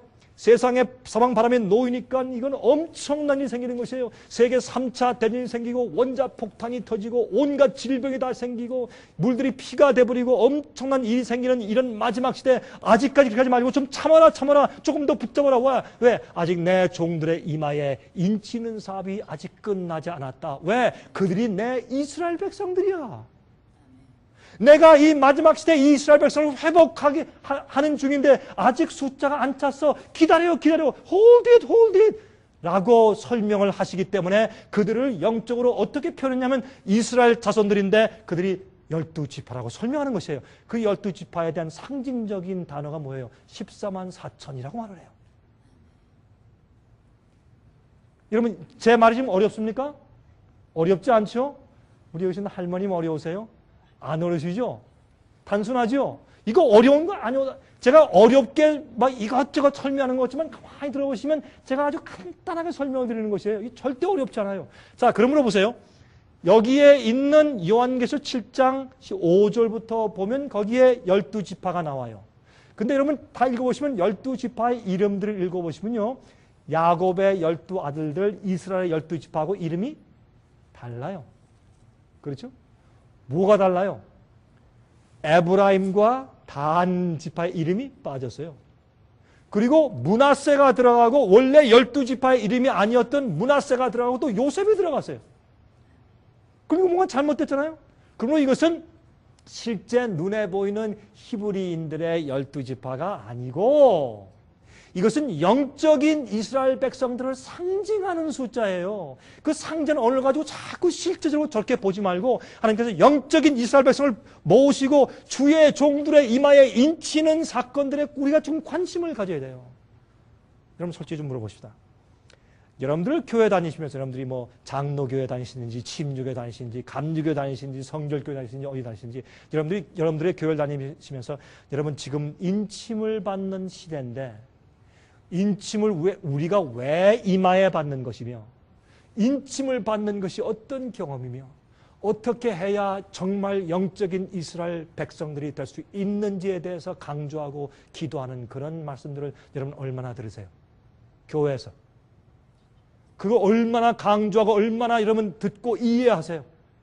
이렇게 중요한 문제를 그 사람들이 다 이렇게 하면 내가 다 구원받은 모양이다 하며 사람들이 다 그저 박수로 찬송하면서 성령이 오셨네 성령이 오셨네 하면서 지나면서 은혜의 천사가 지나가고 인침이 자기를 패스하고 지나가는도 모르고 살고 있다 그 말이에요. 여러분 심각한 얘기예요 정말로. 그럼 정신 차리셔야 돼요. 현재는 이스라엘 나라의 히브리인들의 12지파가 존재하지 않습니다. 옛날 북방 이스라엘 10지파는 어디로 흡수돼 가버렸는지 너무 혼혈을 다 해버렸기 때문에 실제로 순수한 12지파를 찾을 수가 없어요 지금은. 어디 갔는지도 몰라요. 남방 유다 여러분 누가 순수한 베냐민 지파며 누가 순수한 유다 지파예요. 다 섞여버렸는데 이제. 그래서 실제 12지파일 수가 없어요. 그러면 그 12지파에서 나온다는 이스라엘이 누구냐 말이야 마지막 시대. 왜 그들을 14만 4천이라고 말했냐 말이에요. 예? 현재 12지파가 존재하잖아요. 그러므로 보면은 요한계시록 14장 1절부터 5절까지 보면 내가 보라 어린 양이 시온산에 섰고 그와 함께 14만 4천이 섰는데 그 이마에 어린 양의 이름과 그 아버지의 이름을 쓴 것이도다. 제가요 2월 달에요. 그것도 한 3주밖에 안 됐어요. 갔다가 나오면서 한국에서 제가 목회자들 세미나를 제가 개최했어요. 그래서 이제 한국에서는 이런 목사님들 가운데서 저희 월간지를 받고 테이블 받고 아니면 저희 웹사이트에 들어와서 보는 분들이 꽤 많이 계세요. 목사님들이. 그래서 그 목사님들 가운데서 저쪽에 했더니 저희가 이 전라북도 전주를 특별히 선정을 해서 그쪽에 계신 분들 뭐 장흥, 고흥, 정읍 또 그쪽에 하여튼 거기 교회들이 꽤 많이 있더라고요. 거기 목회자들이 많이 있어요. 그래서 우리가 초청장을 보내고 좀 우리가 세미나를 한다고 했더니 한 65명의 목사님들이 오셨어요. 근데 각 여러 교파에 있는 목사님들이 다 오셨어요. 제가 그랬어요. 목사님들 여기 오셔서 이 우리 생애비 세미나에서는 나는 무슨 파다 그런 말씀 마십시오. 나는 무슨 난 장로교 고려파니까 난 성경 이렇게 믿어 그런 말씀하지 마십시오. 저는 여기 있는 강병국이는 성경파입니다. 우리 성경대로 믿읍시다. 이게 무슨 파, 무슨 교파, 이거 다 내립시다. 내리고 성경대로만 하십시다. 우리 아멘 하십니까? 이게 목사님 다 아멘 했어요. 우리 다 교파, 장벽 다 내려버리고 성경을 말씀하기를 주도 하나요, 믿음도 하나요, 침례도 하나요 했으니까 우리 교파 다 버리고 우리 성경대로만 하십시다. 그리고 제가 쭉 설명했어요. 그랬더니 끝날 때 몇 분 목사님들이 저한테 그랬어요. 목사님, 저도 목사요. 내가 이번에 와서 강목사님 설교 들어보니까 14만 4천 문제와 마지막 시대 이스라엘에 대해서 난 이렇게 성경적으로 분명하고 깨끗한 설명을 내가 들은 적이 없습니다. 나도 신학교에서 가르쳤던 사람이에요. 그러나 솔직히 말을 합니다. 여러분, 제가 잘났다고 제가 자랑하는 얘기 아니에요. 성경대로만 하려고 가만히 보면 그게 깨끗해. 성경은 어렵게 만들어서 신학자가 설명을 안 해주면 성경은 이해하기 어렵다. 그렇게 기록해 놓으신 것이 아니에요. 그러면 성경을 뭐하러 주셨어요? 그건 옛날 중세기 때 한 얘기. 중세기에서 천주교회가 너희들은 평신도는 성경 읽지 말아라. 성경을 다 뺏었어요. 성경 읽지 못하게 했어요. 왜? 너희들은 함부로 읽고 마음대로 해석하면 안 된다. 신부들이 설명해 주는 대로만 믿으라. 그래서 성경을 다 뺏어버렸어요. 그거 지금 똑같은 얘기죠. 아니에요. 주님께서는 우리가 기도하고 성령의 음성과 지혜를 가지면 성경 말씀을 다 개인적으로 이해할 수 있게 쓰셨어요. 성경 어렵잖아요. 자, 보세요. 14만 4천이 어린 양과 함께 시온산에 서 있어요. 그 이마에 어린 양의 이름과 아버지의 이름이 써 있어요.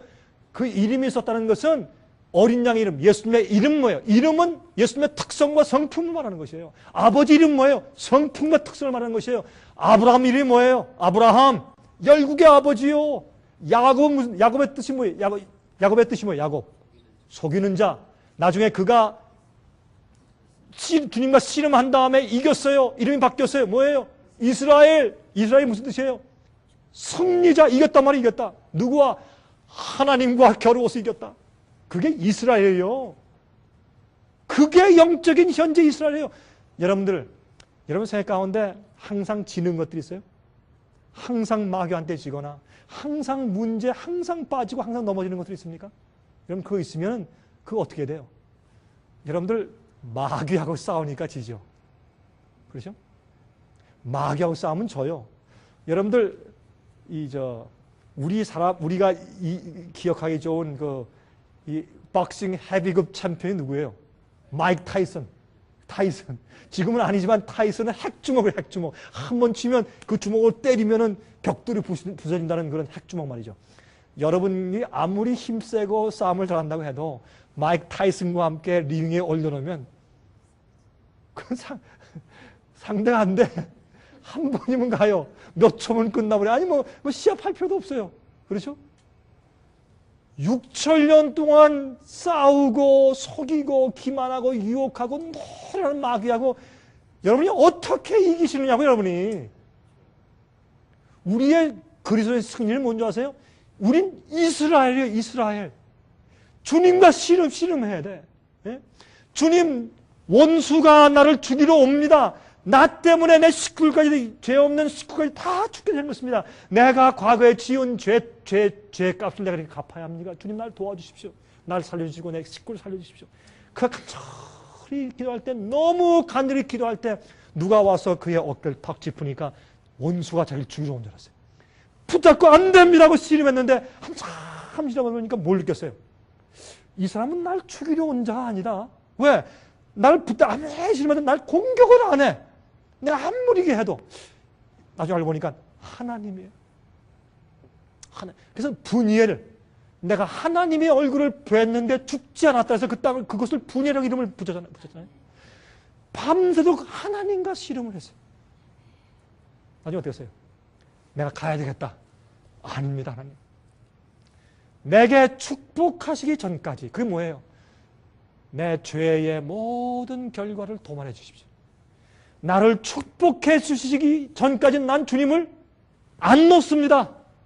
그렇게 해서 얻은 게 뭐예요? 이스라엘이에요.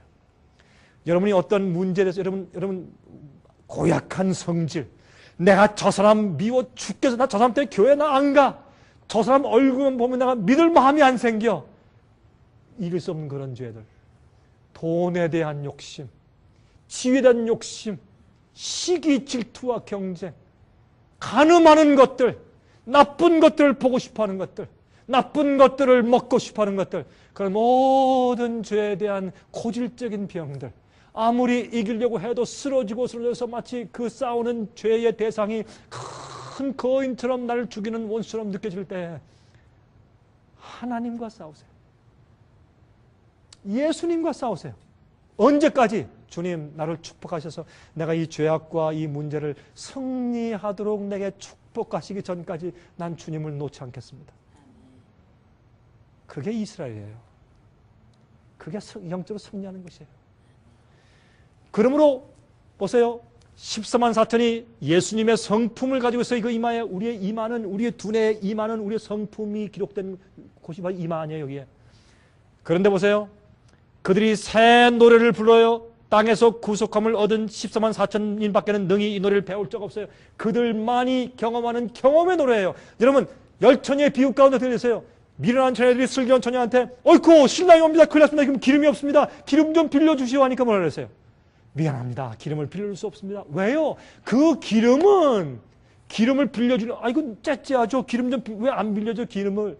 그건 무슨 뜻이냐면 기름은 성령의 경험을 통해서 내가 마음속으로 나만 알고 씨름하고 경험해온 영적인 성품의 경험이에요. 나만이 승리하며 기름으로 불타오르고 빛을 냈던 그런 영적인 경험을 상징하기 때문에 그건 남한테 나눠줄 수가 없어요. 부인이 남편한테 주고 남편이 부인한테 줄 수가 없어요. 부모가 자식한테 줄 수 있고 전달줄 수가 없는 거예요. 그건 개인적인 체험의 경험이기 때문에 구원은 도매금이 아니고 개인적이에요. 여러분 그렇게 믿으시죠? 구원은 개인적이에요. 구원은 도매금으로 얻는 것이 아니에요. 가족으로 구원받는 것도 아니에요. 그러므로 어떻게 해요? 여기에 그들만이 아는 다른 사람들은 그 노래를 부를 수 없어요. 새 노래를 부르니 땅에서 구속함을 얻은 14만 4천인 밖에는 능히 이 노래를 배울 자가 없어요. 개인적인 경험이기 때문에 이스라엘은 개인적으로 인침받는 경험들 여러분들 이 중요한 시기에 여러분들 이거 놓치지 마세요. 절대로 기만당하시거나 다른 데 정신 팔지 말고 인침받는 경험을 하세요 여러분들. 저 어떤 데 생각하면 내가 왜 여기 버지니아 와서 이렇게 목청 높여서 소리를 지를까? 그런 생각이 나요. 뭐 때문에 내가 여기서 소리를 지르나? 우리 화면을 통해서 음성을 듣는 분들도 마찬가지입니다. 제가 왜 이렇게 열을 낼까요? 제 마음가운데 불이 있어요. 답답함이 있어요. 그래서 사람들이 이것을 이해를 못하니까. 그래서 엉뚱하게 생각해요. 엉뚱한 기대를 가지고. 이 사람들은 여자로 더불어 더럽히지 아니하고 아니 그러면 그래서 로마 교회는 그래서 신부라 그래요. 결혼 안 했으니까. 그런 뜻이 아니죠. 성경에는 여자가 둘이 있어요. 음녀가 있고 정결한 처녀가 있죠. 이건 음녀로 더불어 더럽히지 않았단 말이에요. 그건 뭐냐면 음녀가 주는 잘못된 오류의 포도주로 취하지 않았다 그 말이에요.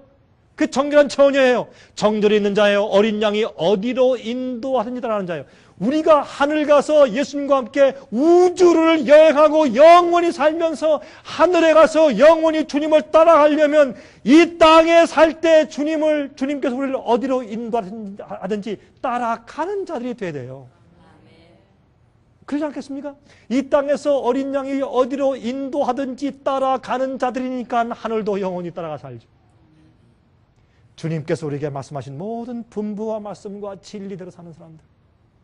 그런데요 사람들이요 잘 보세요. 사람들 그렇게 안 해요. 자기 체면이 앞서요. 자기의 명예가 앞서고요. 자기 인기가 앞서고요.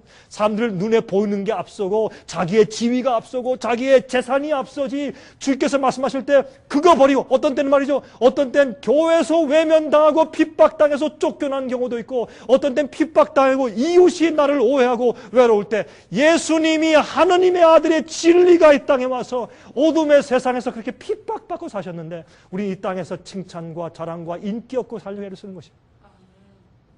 솔직히 우리 그래요 안 그래요? 네? 여러분 그러므로 여러분 어린 양이 어디로 인도하든지 따라가는 자들이며 여러분 아멘 하세요? 사람 가운데서 구속을 받아 처음 익은 열매로 하나님과 어린 양에 속한 자들이니 그 입에 무엇이 없어요? 거짓말이 없고 흠이 없는 자들이더라. 이제 이 얘기를 하니까 사람들이 아유 목사님 세상에서 거짓말 안 하고 어떻게 삽니까? 그래요. 어떤 분이 저한테 그래요. 복덕방 하시는 분인데 저한테 그래요. 목사님, 저는요, 과장과 거짓말 조금 안 보태고 안 하면요, 집이 안 팔려요. 솔직히 말하면 집이 절대 팔릴 수가 없어요. 그럼 목사님, 저보고 지금 제 직장 다 내놓으라 말입니까?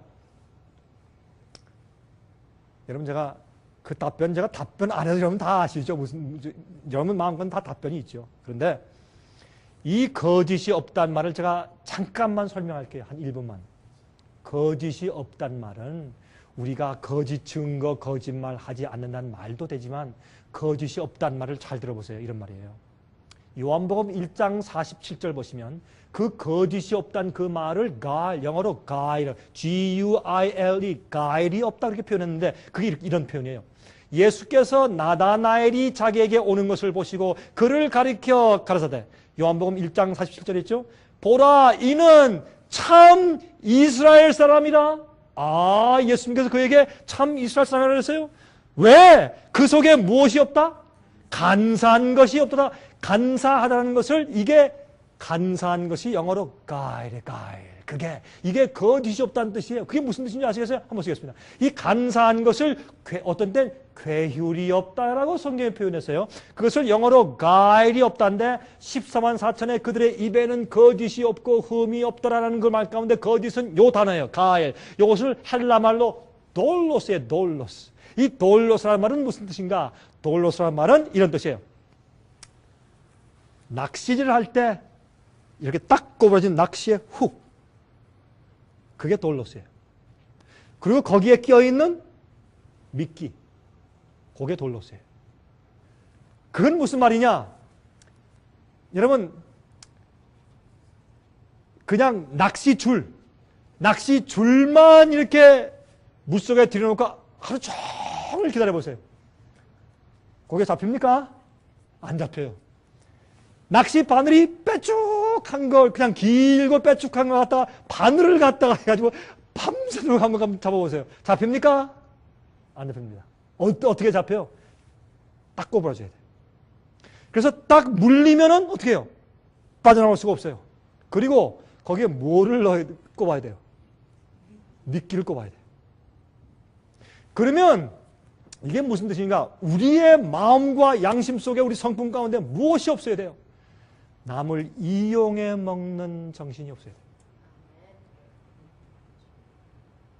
남을 이용해 먹는 거, 남을 속이는 마음, 남을 등치는 거, 남을 밟고 내가 일어서는 것들, 뒤에서 남을 긁는 것, 정죄하고, 예? 남을 모함하고, 비난하고, 이렇게 남을 잡는 그런 정신이 전혀 없어야 돼요. 그런 우리의 성질들이 십자가의 보혈의 은혜로 다 씻어져야 돼요. 그게 새 언약의 경험과 거듭나는 경험이에요. 그런 다음에 자 보세요. 베드로전서 2장 22절에 말씀하기를 어떻게 말씀했어요?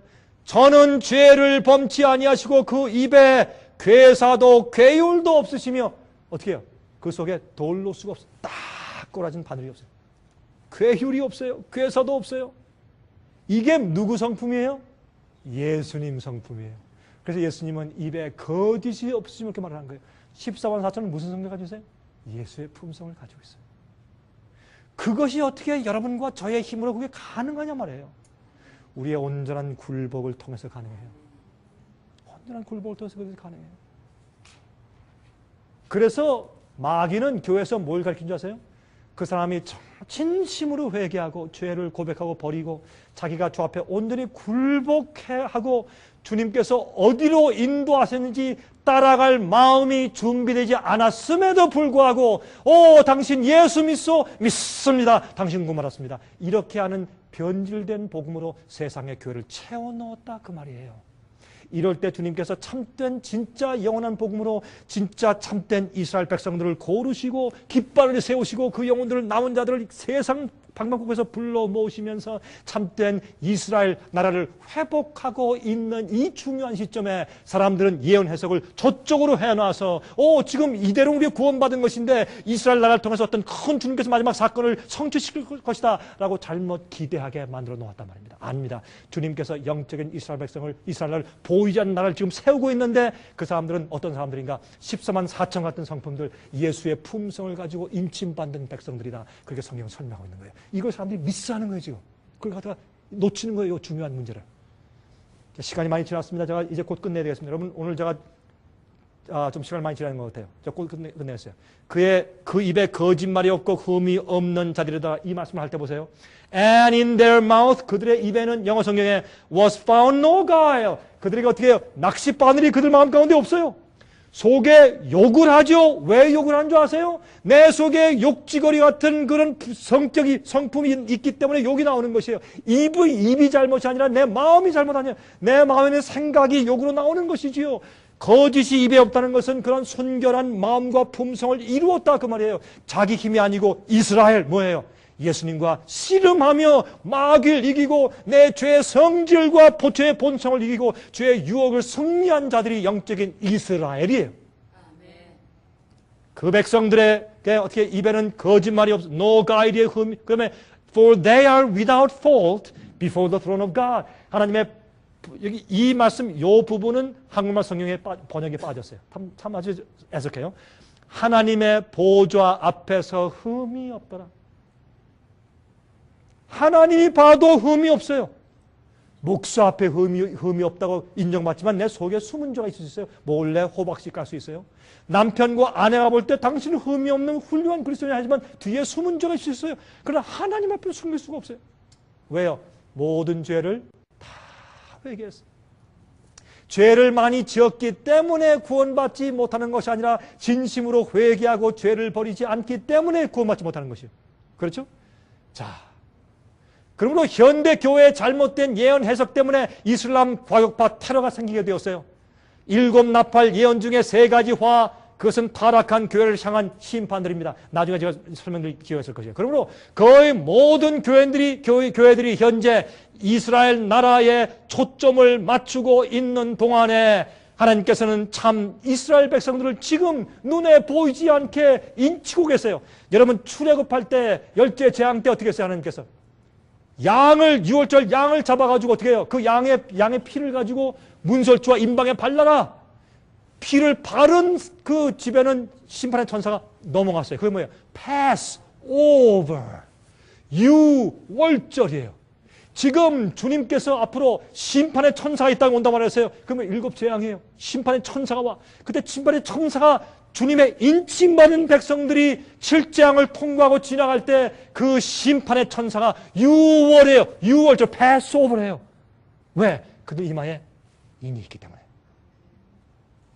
그 당시엔 피를 바르는 것으로 지금 상징됐지만 지금은 어떻게 해요?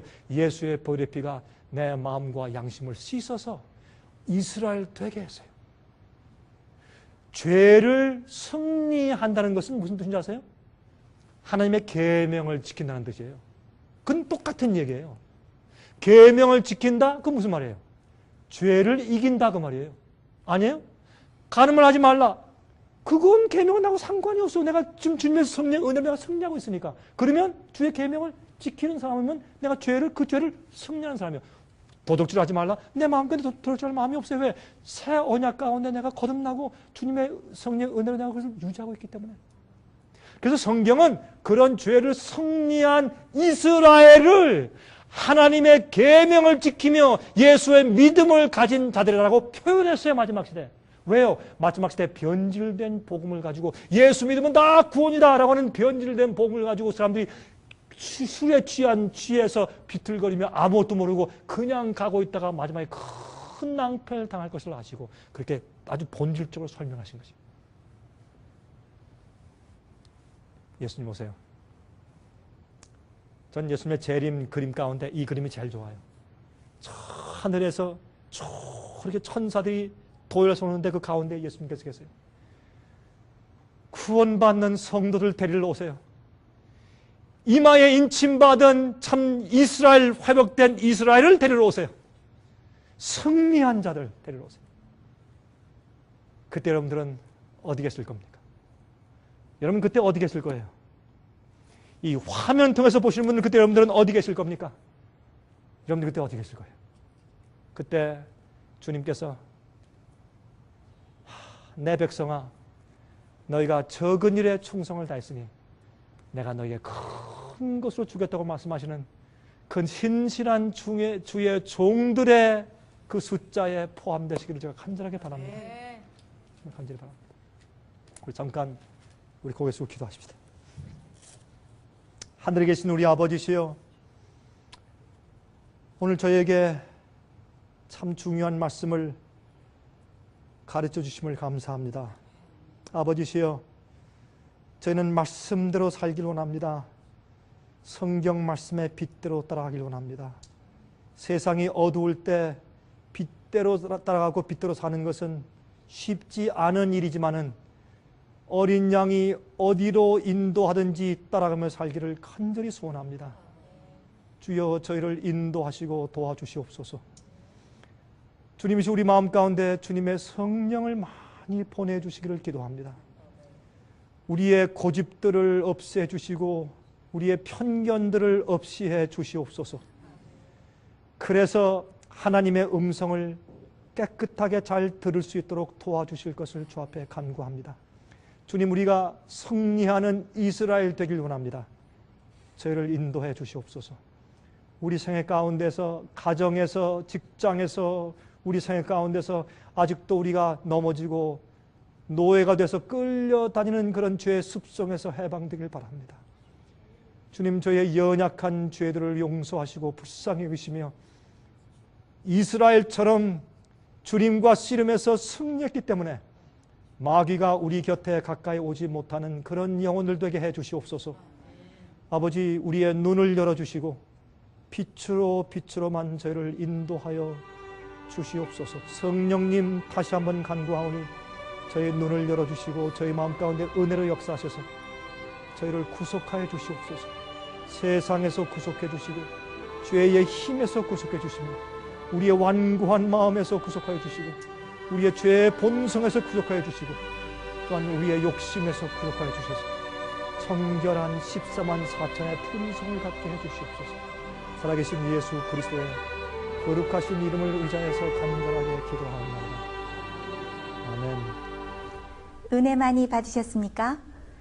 생애의 빛은 각종 미디어, 즉 출판물, 텔레비전, 비디오, 오디오 카세트 테이프, DVD, CD, 그리고 웹사이트를 통하여 복음을 전하는 미디어 선교 기관입니다.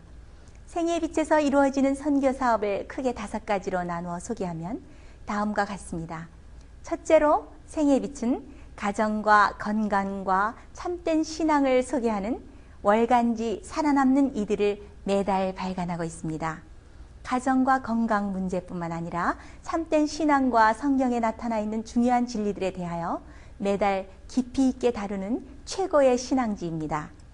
둘째로 생애의 빛은 미국의 주요 도시에서 텔레비전 선교 방송을 하고 있습니다. 많은 분들은 생애의 빛 선교 방송을 통하여 복음을 발견하고 새로운 생애를 살아가고 있습니다. 셋째로 생애의 빛에는 우편 통신을 통하여 평신도들의 성경 연구를 도와드리는 성경통신학교를 운영하고 있습니다. 성경에 나타나 있는 중요한 문제들에 대하여 체계 있게 공부하기를 원하시는 분들은 성경 연구 단기 코스와 계시록을 통한 성경 교리 연구, 또한 요한계시록 연구 과목을 신청하시기 바랍니다. 교재 및 모든 비용이 무료인 생애의 빛 성경 연구 과정을 통하여 복음과 예언 문제를 가장 쉽고 체계 있게 공부하시기 바랍니다. 넷째로 생애의 빛은 예언 연구를 위하여 특별하게 제작된 비디오 시리즈를 나누어 드리고 있습니다. 성경 구약과 신약의 대표적 예언서인 다니엘서와 요한계시록을 처음부터 마지막까지 자세하게 해설해 드리는 예언 연구 비디오 시리즈를 통하여 많은 분들이 성경과 미래에 대한 새로운 시야를 가지고 살아가게 되었습니다. 마지막 시대의 복음과 비밀이 담겨져 있는 다니엘과 요한계시록 비디오 시리즈를 신청하셔서 새로운 영적 부흥을 체험하시기 바랍니다. 다섯째로 생애의 빛은 강병국 목사님의 예배 설교가 담겨져 있는 비디오와 오디오 테이프, DVD나 CD를 원하는 모든 그리스도인들에게 나누어 드리고 있습니다. 매주 생애의 빛 예배 설교 테이프를 받기 원하시는 분들은 생애의 빛으로 연락하여 신청하여 주시기 바랍니다. 끝으로 생애의 빛 선교 사업에 대해서 좀 더 자세하게 알기 원하시는 분들은 웹사이트 www.sostv.net를 방문하시기 바랍니다. 생애의 빛 웹사이트에는 지금까지 나온 모든 월간지와 비디오 테이프와 텔레비전 방송물들을 누구나 무료로 보실 수 있도록 준비되어 있습니다. 지금까지 소개해드린 생애의 빛 선교 교재들 중에서 원하시는 책자나 테이프 있으시면 무료 전화 1877-704-1004번으로 신청하여 주시기 바랍니다. 미국 동부 시간으로 월요일부터 금요일까지 9시에서 5시 사이에 전화해 주시기 바랍니다. 그럼 다음 시간까지 안녕히 계십시오.